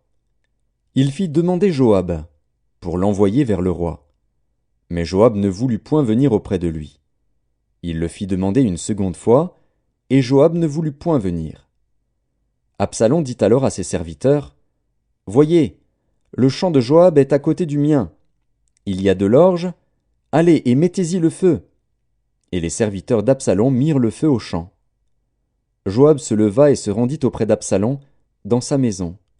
Il lui dit, « Pourquoi tes serviteurs ont-ils mis le feu au champ qui m'appartient » Absalom répondit à Joab, « Voici, je t'ai fait dire, viens ici, et je t'enverrai vers le roi, afin que tu lui dises, pourquoi suis-je revenu de Guéshur ? Il vaudrait mieux pour moi que j'y fusse encore. Je désire maintenant voir la face du roi. Et s'il y a quelque crime en moi, qu'il me fasse mourir. » Joab alla vers le roi, et lui rapporta cela. Et le roi appela Absalom, qui vint auprès de lui et se prosterna la face contre terre en sa présence. Le roi baisa Absalom. 2 Samuel, chapitre 15. Après cela, Absalom se procura un char et des chevaux, et 50 hommes qui couraient devant lui. Il se levait de bon matin, et se tenait au bord du chemin de la porte. Et chaque fois qu'un homme ayant une contestation se rendait vers le roi pour obtenir un jugement, Absalom l'appelait, et disait, « De quelle ville es-tu » Lorsqu'il avait répondu, « Je suis d'une telle tribu d'Israël », Absalom lui disait, « Vois, ta cause est bonne et juste, mais personne de chez le roi ne t'écoutera. » Absalom disait, « Qui m'établira juge dans le pays ? Tout homme qui aurait une contestation et un procès viendrait à moi, et je lui ferais justice. » Et quand quelqu'un s'approchait pour se prosterner devant lui, il lui tendait la main, le saisissait et l'embrassait. Absalom agissait ainsi à l'égard de tous ceux d'Israël qui se rendaient vers le roi pour demander justice. Et Absalom gagnait le cœur des gens d'Israël. Au bout de 40 ans, Absalom dit au roi, « Permets que j'aille à Hébron pour accomplir le vœu que j'ai fait à l'Éternel. Car ton serviteur a fait un vœu, pendant que je demeurais à Guéshur en Syrie. J'ai dit, si l'Éternel me ramène à Jérusalem, je servirai l'Éternel. » Le roi lui dit, « Va en paix. » Et Absalom se leva et partit pour Hébron. Absalom envoya des espions dans toutes les tribus d'Israël pour dire, « Quand vous entendrez le son de la trompette, vous direz, Absalom règne à Hébron. » 200 hommes de Jérusalem, qui avaient été invités, accompagnèrent Absalom. et ils le firent en toute simplicité, sans rien savoir. Pendant qu'Absalom offrait les sacrifices, il envoya chercher à la ville de Gilo Achitophel, le Gilonite, conseiller de David. La conjuration devint puissante, et le peuple était de plus en plus nombreux auprès d'Absalom. Quelqu'un vint informer David, et lui dit « Le cœur des hommes d'Israël s'est tourné vers Absalom. » Et David dit à tous ses serviteurs qui étaient avec lui à Jérusalem « Levez-vous, fuyons, car il n'y aura point de salut pour nous devant Absalom. Hâtez-vous de partir. Sinon, il ne tarderait pas à nous atteindre, et il nous précipiterait dans le malheur et frapperait la ville du tranchant de l'épée. » Les serviteurs du roi lui dirent « Tes serviteurs feront tout ce que voudra mon seigneur le roi. » Le roi sortit, et toute sa maison le suivait, et il laissa 10 concubines pour garder la maison. Le roi sortit, et tout le peuple le suivait, et ils s'arrêtèrent à la dernière maison. Tous ses serviteurs, tous les Kérétiens et tous les Pélétiens passèrent à ses côtés, et tous les Gassiens, au nombre de 600 hommes, venus de Gath à sa suite, passèrent devant le roi. Le roi dit à Itaï de Gath, « Pourquoi viendrais-tu aussi avec nous? Retourne et reste avec le roi, car tu es étranger, et même tu as été emmené de ton pays. Tu es arrivé d'hier, et aujourd'hui je te ferai errer avec nous çà et là, quand je ne sais moi-même où je vais. Retourne et emmène tes frères avec toi. Que l'Éternel use envers toi de bonté et de fidélité. » Itaï répondit au roi et dit, « L'Éternel est vivant et mon seigneur le roi est vivant. Au lieu où sera mon seigneur le roi, soit pour mourir, soit pour vivre, là aussi sera ton serviteur. » David dit alors à Itaï, « Va, passe. » Et Itaï de Gath passa, avec tous ses gens et tous les enfants qui étaient avec lui. Toute la contrée était en larmes, et l'on poussait de grands cris au passage de tout le peuple. Le roi passa le torrent de Cédron, et tout le peuple passa vis-à-vis du chemin qui mène au désert. Tsadok était aussi là, et avec lui tous les Lévites portant l'arche de l'alliance de Dieu. Et ils posèrent l'arche de Dieu, et Abiatar montait, pendant que tout le peuple achevait de sortir de la ville. Le roi dit à Tsadok, « Reporte l'arche de Dieu dans la ville. Si je trouve grâce aux yeux de l'Éternel, il me ramènera, et il me fera voir l'arche et sa demeure. Mais s'il dit, « Je ne prends point plaisir en toi », me voici, qu'il me fasse ce qui lui semblera bon. » Le roi dit encore au sacrificateur Tsadok, « Comprends-tu? Retourne en paix dans la ville, avec Achimaatz, ton fils, et avec Jonathan, fils d'Abiatar, vos 2 fils. Voyez, j'attendrai dans les plaines du désert, jusqu'à ce qu'il m'arrive des nouvelles de votre part. » Ainsi Tsadok et Abiatar reportèrent l'arche de Dieu à Jérusalem, et ils y restèrent. David monta la colline des Oliviers. Il montait en pleurant et la tête couverte, et il marchait nu-pieds. Et tous ceux qui étaient avec lui se couvrirent aussi la tête, et il montait en pleurant. On vint dire à David, « Achitophel est avec Absalom parmi les conjurés. » Et David dit, « Ô Éternel, réduis à néant les conseils d'Achitophel. » Lorsque David fut arrivé au sommet, où il se prosterna devant Dieu, voici, Ushaï, l'Archien, vint au-devant de lui, la tunique déchirée et la tête couverte de terre. David lui dit, « Si tu viens avec moi, tu me seras à charge. Et, au contraire, tu anéantiras en ma faveur les conseils d'Achitophel si tu retournes à la ville, et que tu dises à Absalom, « Ô roi, je serai ton serviteur. Je fus autrefois le serviteur de ton père, mais je suis maintenant ton serviteur. » Les sacrificateurs Tsadok et Abiatar ne seront-ils pas là avec toi? Tout ce que tu apprendras de la maison du roi, tu le diras aux sacrificateurs Tsadok et Abiatar. Et comme ils ont là auprès d'eux leurs 2 fils, Achimaatz, fils de Tsadok, et Jonathan, fils d'Abiatar, c'est par eux que vous me ferez savoir tout ce que vous aurez appris. Ushaï, ami de David, retourna donc à la ville, et Absalom entra dans Jérusalem. De Samuel, chapitre 16.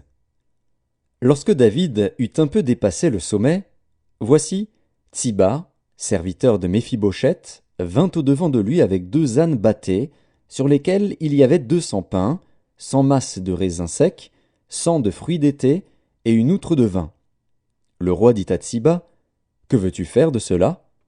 Et Tsiba répondit, Les ânes serviront de monture à la maison du roi, le pain et les fruits d'été sont pour nourrir les jeunes gens, et le vin pour désaltérer ceux qui seront fatigués dans le désert. Le roi dit, Où est le fils de ton maître? Et Tsiba répondit au roi, Voici, il est resté à Jérusalem, car il a dit, Aujourd'hui la maison d'Israël me rendra le royaume de mon père. Le roi dit à Tsiba, Voici, tout ce qui appartient à Méphibosheth est à toi.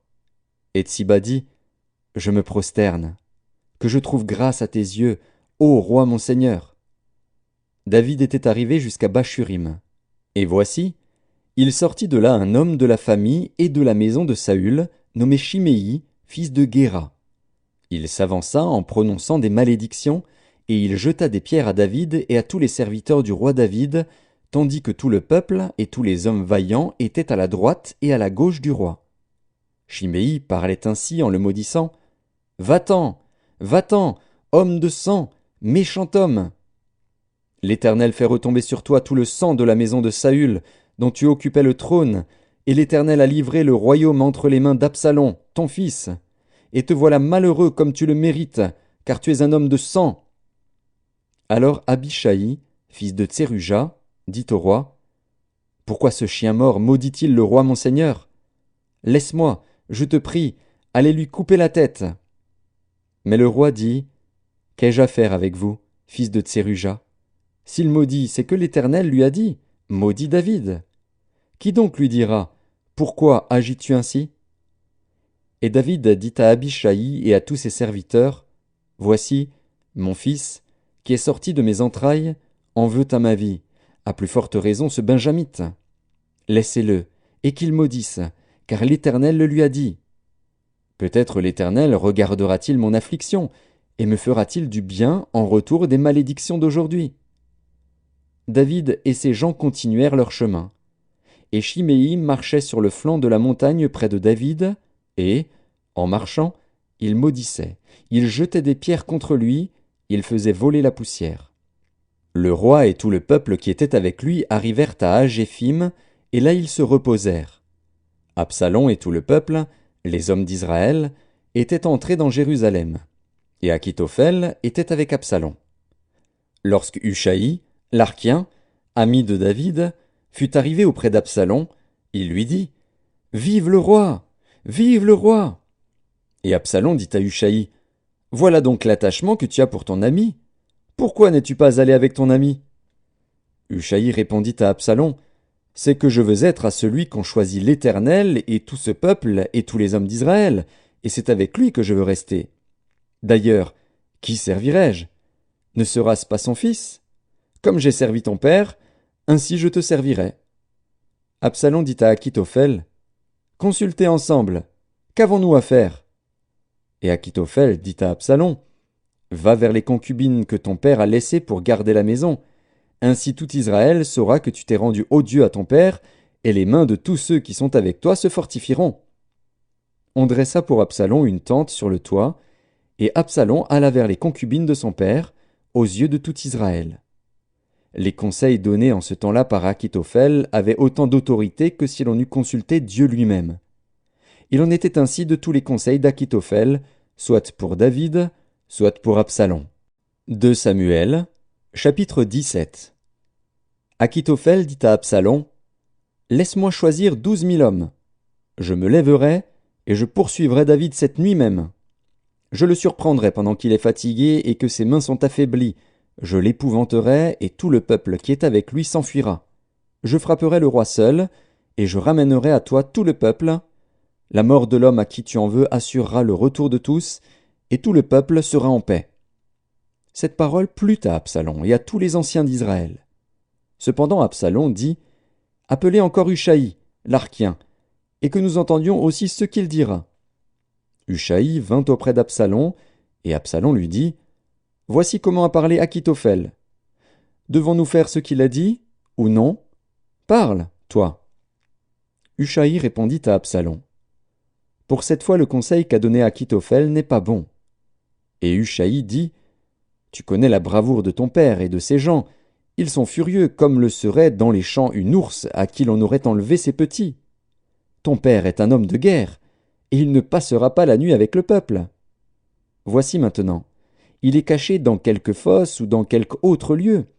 Et si, dès le commencement, il en est qui tombent sous leur coup, on ne tardera pas à l'apprendre et l'on dira « Il y a une défaite parmi le peuple qui suit Absalom ». Alors le plus vaillant, eût-il un cœur de lion, sera saisi d'épouvante. Car tout Israël sait que ton père est un héros et qu'il a des braves avec lui. Je conseille donc que tout Israël se rassemble auprès de toi, depuis Dan jusqu'à Beer-Sheba, multitude pareille au sable qui est sur le bord de la mer. Tu marcheras en personne au combat. Nous arriverons à lui en quelque lieu que nous le trouvions, et nous tomberons sur lui comme la rosée tombe sur le sol. Et pas un n'échappera, ni lui ni aucun des hommes qui sont avec lui. S'il se retire dans une ville, tout Israël portera des cordes vers cette ville, et nous la traînerons au torrent, jusqu'à ce qu'on n'en trouve plus une pierre. Absalom et tous les gens d'Israël dirent « Le conseil de Hushaï, l'Arkien, vaut mieux que le conseil d'Akitophel. » Or l'Éternel avait résolu d'anéantir le bon conseil d'Akitophel, afin d'amener le malheur sur Absalom.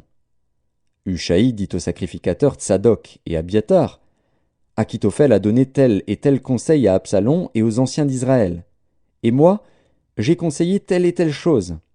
Maintenant, envoyez tout de suite informer David et faites-lui dire « Ne passe point la nuit dans les plaines du désert, mais va plus loin, de peur que le roi et tout le peuple qui est avec lui ne soient exposés à périr. » Jonathan et Achimaats se tenaient à En-Rogel. Une servante vint leur dire d'aller informer le roi David, car il n'osait pas se montrer et entrer dans la ville. Un jeune homme les aperçut et le rapporta à Absalom. Mais ils partirent tous deux en hâte, et ils arrivèrent à Bakurim, à la maison d'un homme qui avait un puits dans sa cour, et ils y descendirent. La femme prit une couverture qu'elle étendit sur l'ouverture du puits, et elle y répandit du grain pilé pour qu'on ne se doutât de rien. Les serviteurs d'Absalom entrèrent dans la maison auprès de cette femme, et dirent « Où sont Achimaats et Jonathan ?» La femme leur répondit « Ils ont passé le ruisseau. » Ils cherchèrent, et ne les trouvant pas, ils retournèrent à Jérusalem. Après leur départ, Achimaats et Jonathan remontèrent du puits et allèrent informer le roi David.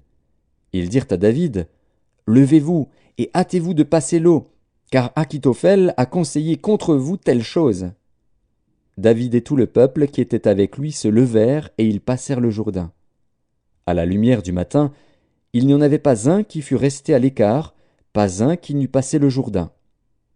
Akitophel, voyant que son conseil n'était pas suivi, sella son âne et partit pour s'en aller chez lui dans sa ville. Il donna ses ordres à sa maison, et il s'étrangla. C'est ainsi qu'il mourut, et on l'enterra dans le sépulcre de son père. David arriva à Mahanaïm, et Absalom passa le Jourdain, lui et tous les hommes d'Israël avec lui. Absalom mit Amasa à la tête de l'armée, en remplacement de Joab. Amasa était fils d'un homme appelé Jitra, l'Israélite, qui était allé vers Abigal, fille de Nakash et sœur de Tseruja, mère de Joab. Israël et Absalom campèrent dans le pays de Galaad. Lorsque David fut arrivé à Mahanaïm, Shobi, fils de Nakash, de Rabat des fils d'Amon, Makir, fils d'Amiel, de Lodebar, et Barzilaï, le Galaadite, de Rogelim, apportèrent des lits, des bassins, des vases de terre, du froment, de l'orge, de la farine, du grain rôti, des fèves, des lentilles, des pois rôtis, du miel, de la crème, des brebis et des fromages de vache. Ils apportèrent ces choses à David et au peuple qui était avec lui, afin qu'ils mangeassent, car ils disaient « Ce peuple a dû souffrir de la faim, de la fatigue et de la soif dans le désert. » 2 Samuel, chapitre 18. David passa en revue le peuple qui était avec lui, et il établit sur eux des chefs de milliers et des chefs de centaines. Il plaça le tiers du peuple sous le commandement de Joab, le tiers sous celui d'Abishaï, fils de Tseruja, frère de Joab, et le tiers sous celui d'Itaï, de Gath. Et le roi dit au peuple, « Moi aussi, je veux sortir avec vous. » Mais le peuple dit, « Tu ne sortiras point. Car si nous prenons la fuite, ce n'est pas sur nous que l'attention se portera. Et quand la moitié d'entre nous succomberait, on n'y ferait pas attention. Mais toi, tu es comme 10 000 de nous, et maintenant il vaut mieux que de la ville tu puisses venir à notre secours. Le roi leur répondit, Je ferai ce qui vous paraît bon. Et le roi se tint à côté de la porte, pendant que tout le peuple sortait par centaines et par milliers. Le roi donna cet ordre à Joab, à Abishai et à Itaï, Pour l'amour de moi, doucement avec le jeune Absalom. Et tout le peuple entendit l'ordre du roi à tous les chefs au sujet d'Absalom. Le peuple sortit dans les champs à la rencontre d'Israël, et la bataille eut lieu dans la forêt d'Éphraïm. Là, le peuple d'Israël fut battu par les serviteurs de David, et il y eut en ce jour une grande défaite de 20 000 hommes. Le combat s'étendit sur toute la contrée, et la forêt dévora plus de peuple ce jour-là que l'épée n'en dévora. Absalom se trouva en présence des gens de David. Il était monté sur un mulet. Le mulet pénétra sous les branches entrelacées d'un grand térébinthe, et la tête d'Absalom fut prise au térébinthe. Il demeura suspendu entre le ciel et la terre, et le mulet qui était sous lui passa outre. Un homme ayant vu cela vint dire à Joab, « Voici, j'ai vu Absalom suspendu à un térébinthe. » Et Joab dit à l'homme qui lui apporta cette nouvelle, « Tu l'as vu? Pourquoi donc ne l'as-tu pas abattu sur place? Je t'aurais donné 10 cycles d'argent et une ceinture. » Mais cet homme dit à Joab, « Quand je pèserai dans ma main 1000 cycles d'argent, je ne mettrai pas la main sur le fils du roi, car nous avons entendu cet ordre que le roi t'a donné, à toi, à Abishai et à Itaï, prenez garde chacun au jeune Absalom. Et si j'eusse attenté perfidement à sa vie, rien n'aurait été caché au roi, et tu aurais été toi-même contre moi. » Joab dit, « Je ne m'arrêterai pas auprès de toi. » Et il prit en main 3 javelots, et les enfonça dans le cœur d'Absalom encore plein de vie au milieu du térébinthe. 10 jeunes gens, qui portaient les armes de Joab, entourèrent Absalom, le frappèrent et le firent mourir. Joab fit sonner de la trompette, et le peuple revint, cessant ainsi de poursuivre Israël, parce que Joab l'en empêcha. Ils prirent Absalom, le jetèrent dans une grande fosse au milieu de la forêt, et mirent sur lui un très grand monceau de pierres. Tout Israël s'enfuit, chacun dans sa tente. De son vivant, Absalom s'était fait ériger un monument dans la vallée du roi, car il disait « Je n'ai point de fils par qui le souvenir de mon nom puisse être conservé. » Et il donna son propre nom au monument, qu'on appelle encore aujourd'hui monument d'Absalom. Achimaatz, fils de Tsadok, dit « Laisse-moi courir et porter au roi la bonne nouvelle que l'Éternel lui a rendu justice en le délivrant de la main de ses ennemis. » Joab lui dit « Ce n'est pas toi qui dois porter aujourd'hui les nouvelles. Tu les porteras un autre jour, mais non aujourd'hui, puisque le fils du roi est mort. » Et Joab dit à Cushi, « Va, et annonce au roi ce que tu as vu. » Cushi se prosterna devant Joab et courut. Achimaatz, fils de Tsadok, dit encore à Joab, « Quoi qu'il arrive, laisse-moi courir après Cushi. » Et Joab dit, « Pourquoi veux-tu courir, mon fils? Ce n'est pas un message qui te sera profitable. » « Quoi qu'il arrive, je veux courir, reprit Achimaatz. Et Joab lui dit, « Cours. » Achimaatz courut par le chemin de la plaine, et il devança Cushi. David était assis entre les 2 portes. La sentinelle alla sur le toit de la porte vers la muraille, elle leva les yeux et regarda. Et voici, un homme courait tout seul. La sentinelle cria et avertit le roi. Le roi dit, « S'il est seul, il apporte des nouvelles. » Et cet homme arrivait toujours plus près. La sentinelle vit un autre homme qui courait.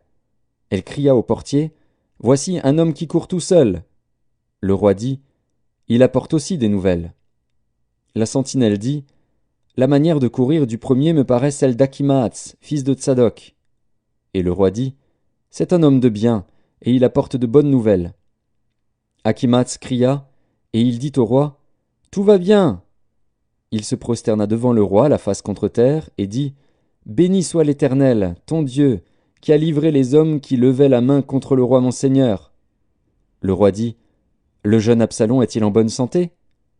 Achimaatz répondit, « J'ai aperçu un grand tumulte au moment où Joab envoya le serviteur du roi et moi ton serviteur, mais je ne sais ce que c'était. » Et le roi dit, « Mets-toi là de côté. » Et Akhimaatz se tint de côté. Aussitôt arriva Cushi, et il dit « Que le roi mon seigneur apprenne la bonne nouvelle. Aujourd'hui l'Éternel t'a rendu justice en te délivrant de la main de tous ceux qui s'élevaient contre toi. » Le roi dit à Cushi « Le jeune homme Absalom est-il en bonne santé ?» Cushi répondit « Qu'il soit comme ce jeune homme, les ennemis du roi mon seigneur, et tous ceux qui s'élèvent contre toi pour te faire du mal. » Alors le roi, saisi d'émotion, monta dans la chambre au-dessus de la porte et pleura. Il disait en marchant « Mon fils Absalom, mon fils Absalom, que ne suis-je mort à ta place? Absalom, mon fils, mon fils !» 2 Samuel, chapitre 19. On vint dire à Joab « Voici, le roi pleure et se lamente à cause d'Absalom. » Et la victoire, ce jour-là, fut changée en deuil pour tout le peuple, car en ce jour le peuple entendait dire « Le roi est affligé à cause de son fils. » Ce même jour, le peuple rentra dans la ville à la dérobée, comme l'auraient fait des gens honteux d'avoir pris la fuite dans le combat. Le roi s'était couvert le visage, et il criait à haute voix « Mon fils Absalom! Absalom! Mon fils! Mon fils !» Joab entra dans la chambre où était le roi, et dit « Tu couvres aujourd'hui de confusion la face de tous tes serviteurs, qui ont aujourd'hui sauvé ta vie, celle de tes fils et de tes filles, celle de tes femmes et de tes concubines. Tu aimes ceux qui te haïssent et tu hais ceux qui t'aiment, car tu montres aujourd'hui qu'il n'y a pour toi ni chef ni serviteur. Et je vois maintenant que, si Absalom vivait et que nous fussions tous morts en ce jour, cela serait agréable à tes yeux.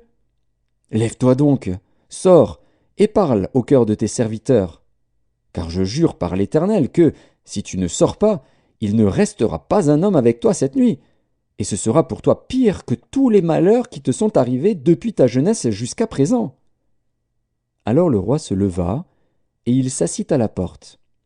On fit dire à tout le peuple, « Voici, le roi est assis à la porte. » Et tout le peuple vint devant le roi. Cependant Israël s'était enfui, chacun dans sa tente. Et dans toutes les tribus d'Israël, tout le peuple était en contestation, disant « Le roi nous a délivrés de la main de nos ennemis, c'est lui qui nous a sauvés de la main des Philistins, et maintenant il a dû fuir du pays devant Absalom. Or Absalom, que nous avions oint pour qu'il régnât sur nous, est mort dans la bataille.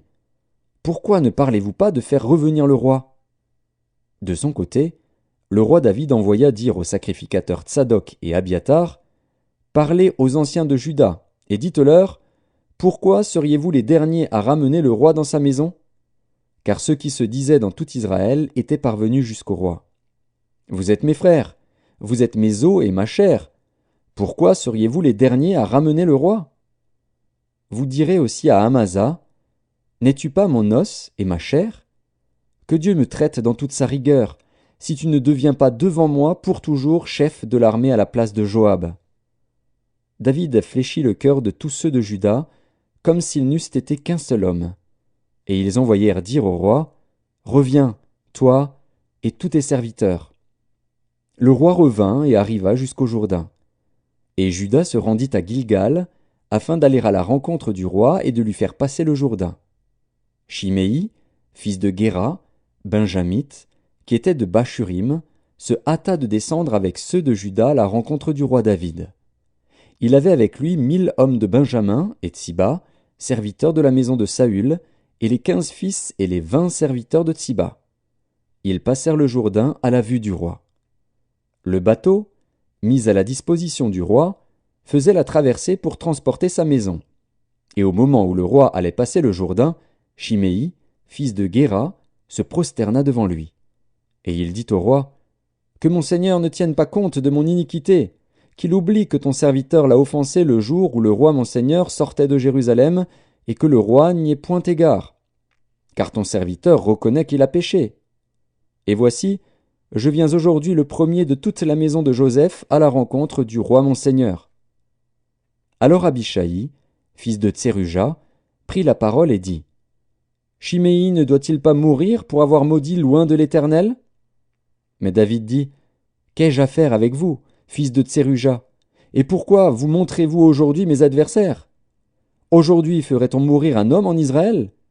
Ne sais-je donc pas que je règne aujourd'hui sur Israël? Et le roi dit à Shimei, Tu ne mourras point. Et le roi le lui jura. Méphibosheth, fils de Saül, descendit aussi à la rencontre du roi. Il n'avait point soigné ses pieds, ni fait sa barbe, ni lavé ses vêtements, depuis le jour où le roi s'en était allé jusqu'à celui où il revenait en paix.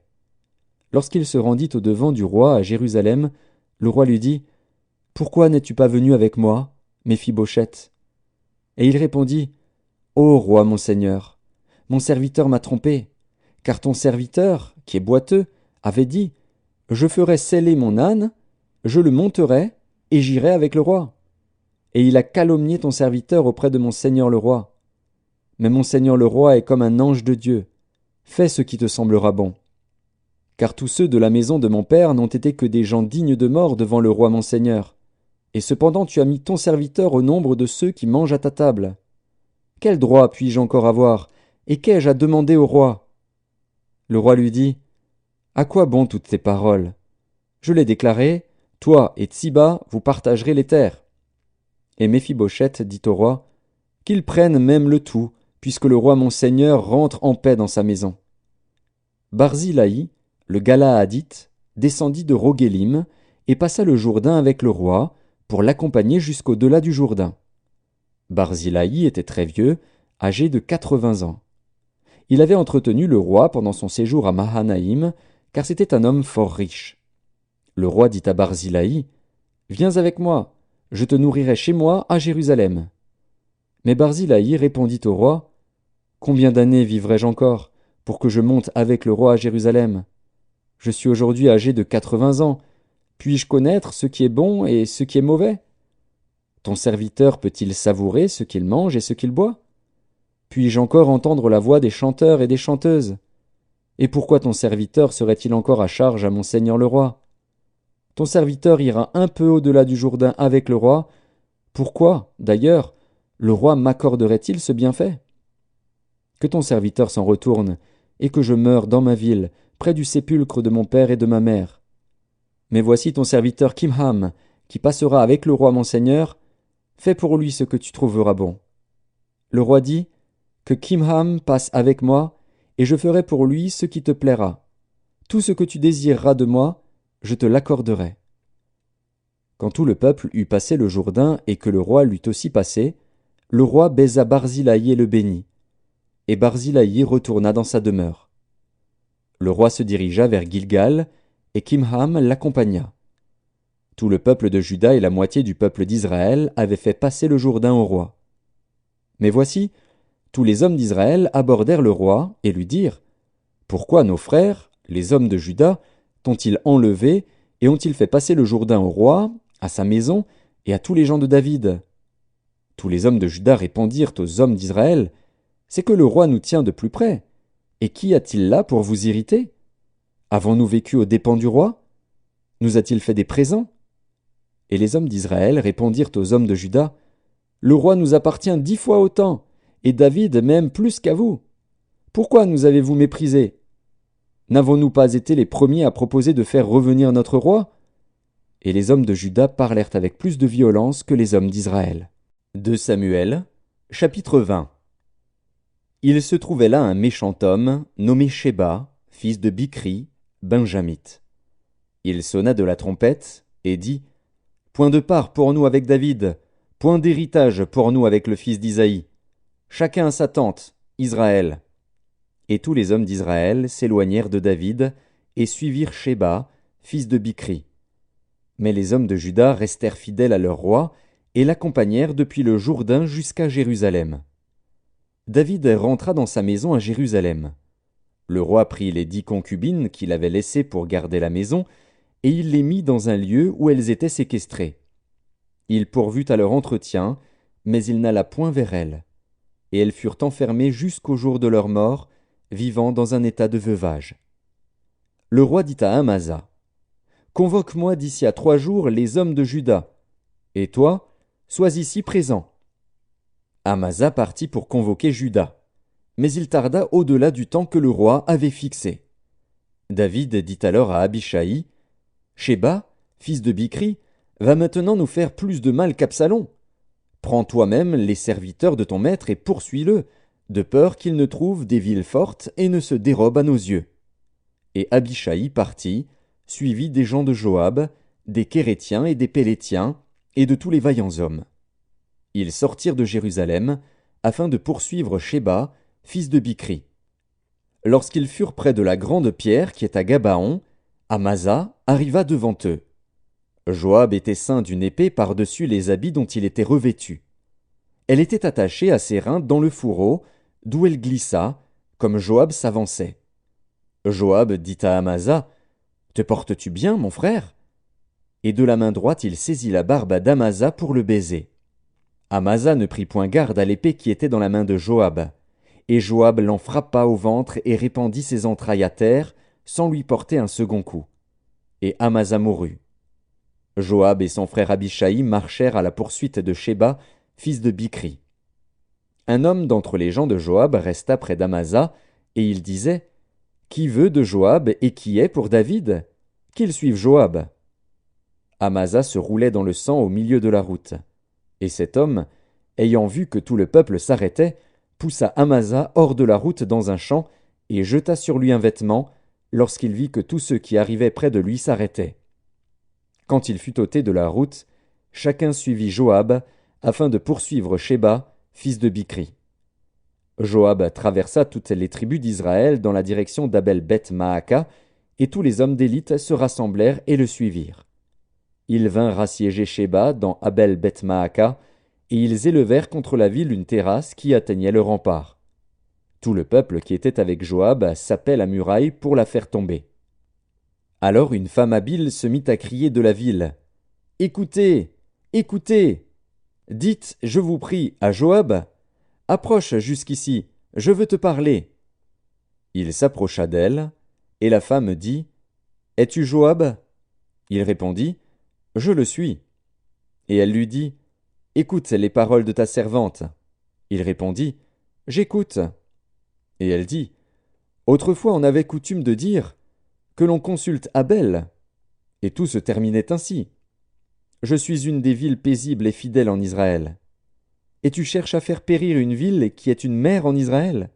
Pourquoi détruirais-tu l'héritage de l'Éternel? Joab répondit, Loin, loin de moi la pensée de détruire et de ruiner. La chose n'est pas ainsi.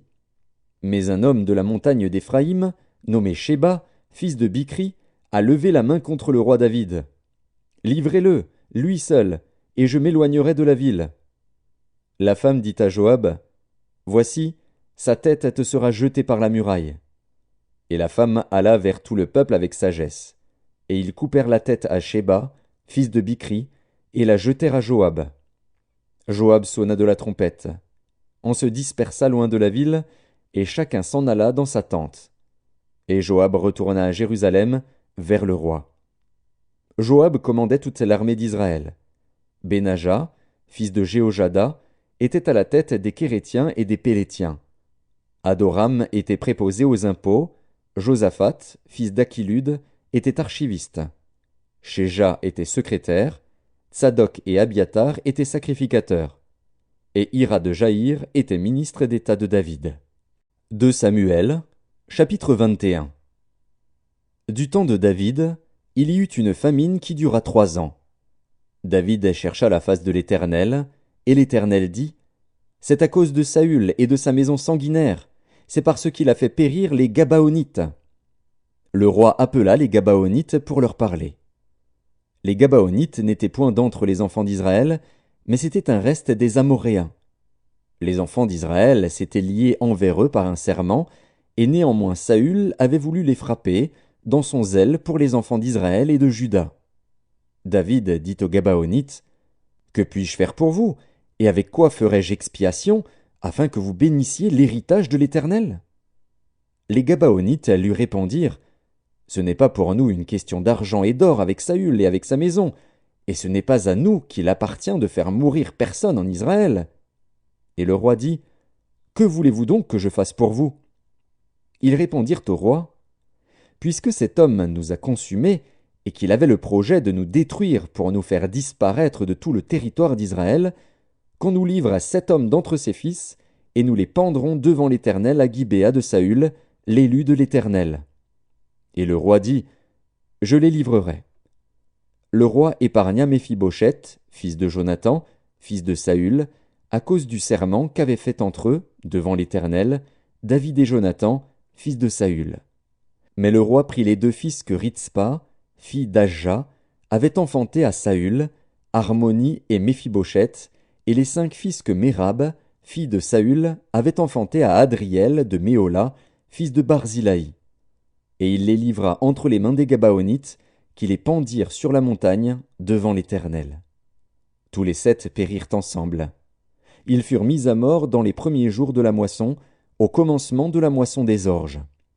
Ritzpa, fille d'Ajja, prit un sac et l'étendit sous elle contre le rocher, depuis le commencement de la moisson jusqu'à ce que la pluie du ciel tombât sur eux. Et elle empêcha les oiseaux du ciel de s'approcher d'eux pendant le jour, et les bêtes des champs pendant la nuit.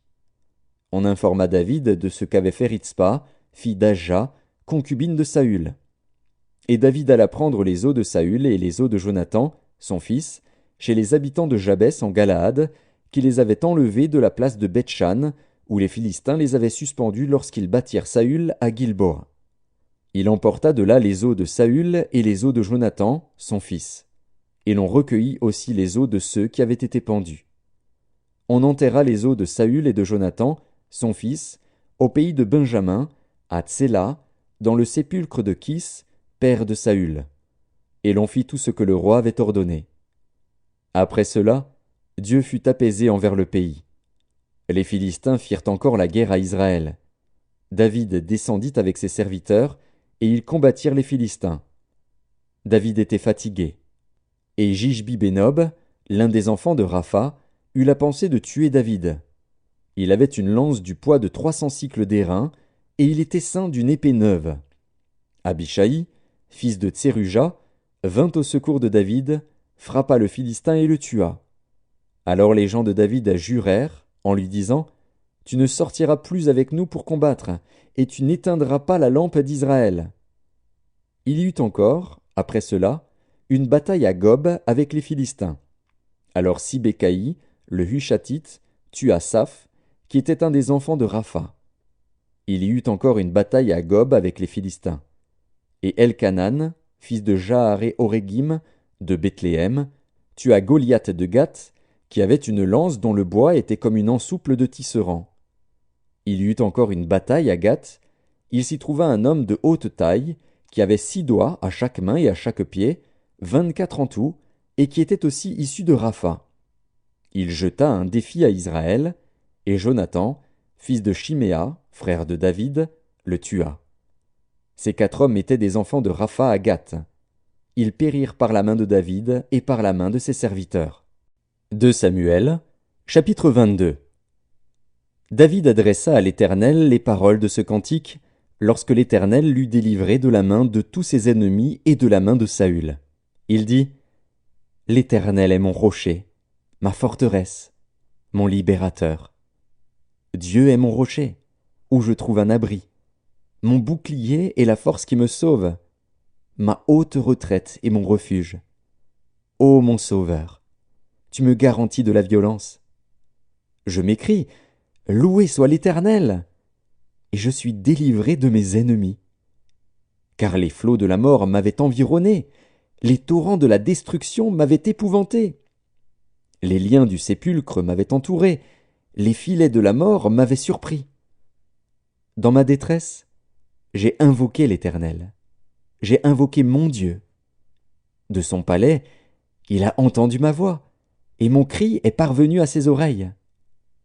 La terre fut ébranlée et trembla, les fondements des cieux frémirent, et ils furent ébranlés, parce qu'il était irrité. Il s'élevait de la fumée dans ses narines, et un feu dévorant sortait de sa bouche. Il en jaillissait des charbons embrasés. Il abaissa les cieux, et il descendit. Il y avait une épaisse nuée sous ses pieds. Il était monté sur un chérubin, et il volait. Il paraissait sur les ailes du vent. Il faisait des ténèbres une tente autour de lui. Il était enveloppé d'amas d'eau et de sombres nuages. De la splendeur qui le précédait, s'élançaient des charbons de feu. L'Éternel tonna des cieux, le Très-Haut fit retentir sa voix. Il lança des flèches et dispersa mes ennemis, la foudre, et les mit en déroute. Le lit de la mer apparut, les fondements du monde furent découverts par la menace de l'Éternel, par le bruit du souffle de ses narines. Il étendit sa main d'en haut, il me saisit, il me retira des grandes eaux. Il me délivra de mon adversaire puissant, de mes ennemis qui étaient plus forts que moi. Il m'avait surpris au jour de ma détresse, mais l'Éternel fut mon appui. Il m'a mis au large, il m'a sauvé, parce qu'il m'aime. L'Éternel m'a traité selon ma droiture, il m'a rendu selon la pureté de mes mains. Car j'ai observé les voies de l'Éternel, et je n'ai point été coupable envers mon Dieu. Toutes ses ordonnances ont été devant moi, et je ne me suis point écarté de ses lois. J'ai été sans reproche envers lui, et je me suis tenu en garde contre mon iniquité. Aussi l'Éternel m'a rendu selon ma droiture, selon ma pureté devant ses yeux. Avec celui qui est bon, tu te montres bon. Avec l'homme droit, tu agis selon ta droiture. Avec celui qui est pur, tu te montres pur. Et avec le pervers, tu agis selon sa perversité. Tu sauves le peuple qui s'humilie. Et de ton regard, tu abaisses les orgueilleux. Oui, tu es ma lumière, ô Éternel. L'Éternel éclaire mes ténèbres. Avec toi je me précipite sur une troupe en armes, avec mon Dieu je franchis une muraille. Les voies de Dieu sont parfaites, la parole de l'Éternel est éprouvée. Il est un bouclier pour tous ceux qui se confient en lui. Car qui est Dieu, si ce n'est l'Éternel? Et qui est un rocher, si ce n'est notre Dieu? C'est Dieu qui est ma puissante forteresse, et qui me conduit dans la voie droite. Il rend mes pieds semblables à ceux des biches, et il me place sur mes lieux élevés. Il exerce mes mains au combat, et mes bras tendent l'arc d'airain. Tu me donnes le bouclier de ton salut, et je deviens grand par ta bonté. Tu élargis le chemin sous mes pas, et mes pieds ne chancellent point. Je poursuis mes ennemis, et je les détruis.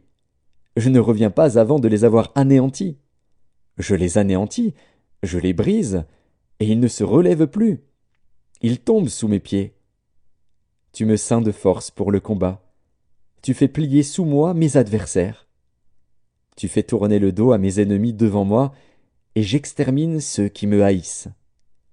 Ils regardent autour d'eux, et personne pour les sauver. Ils crient à l'Éternel, et il ne leur répond pas. Je les broie comme la poussière de la terre, je les écrase, je les foule, comme la boue des rues. Tu me délivres des dissensions de mon peuple. Tu me conserves pour chef des nations. Un peuple que je ne connaissais pas m'est asservi. Les fils de l'étranger me flattent. Ils m'obéissent au premier ordre. Les fils de l'étranger sont en défaillance. Ils tremblent hors de leur forteresse. Vive l'Éternel est vivant, et béni soit mon rocher. Que Dieu, le rocher de mon salut, soit exalté, le Dieu qui est mon vengeur, qui m'assujettit les peuples, et qui me fait échapper à mes ennemis.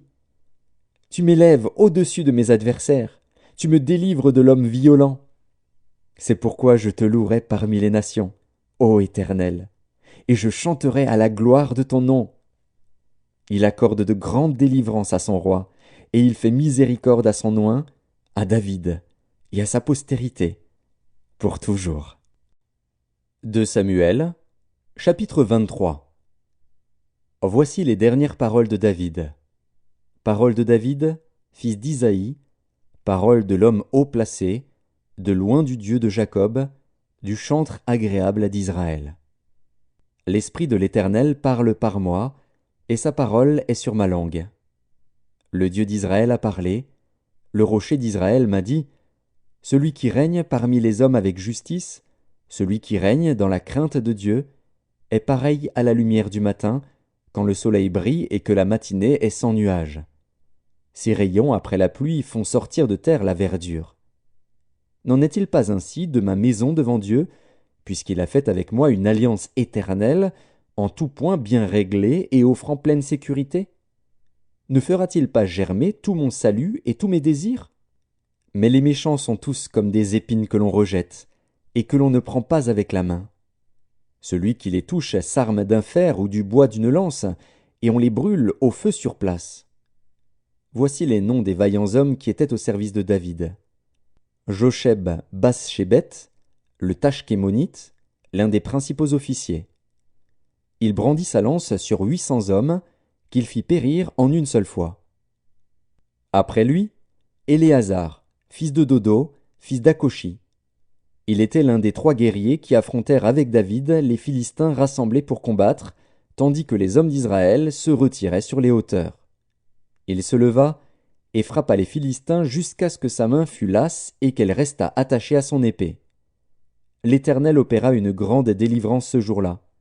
Le peuple revint après Éléazar, seulement pour prendre les dépouilles. Après lui, Shamma, fils d'Agé, d'Arar. Les Philistins s'étaient rassemblés à Léchi. Il y avait là une pièce de terre remplie de lentilles, et le peuple fuyait devant les Philistins. Shamma se plaça au milieu du champ, le protégea et battit les Philistins. Et l'Éternel opéra une grande délivrance. 3 des 30 chefs descendirent au temps de la moisson et vinrent auprès de David, dans la caverne d'Adulam, lorsqu'une troupe de Philistins était campée dans la vallée des Réphaïm. David était alors dans la forteresse, et il y avait un poste de Philistins à Bethléem.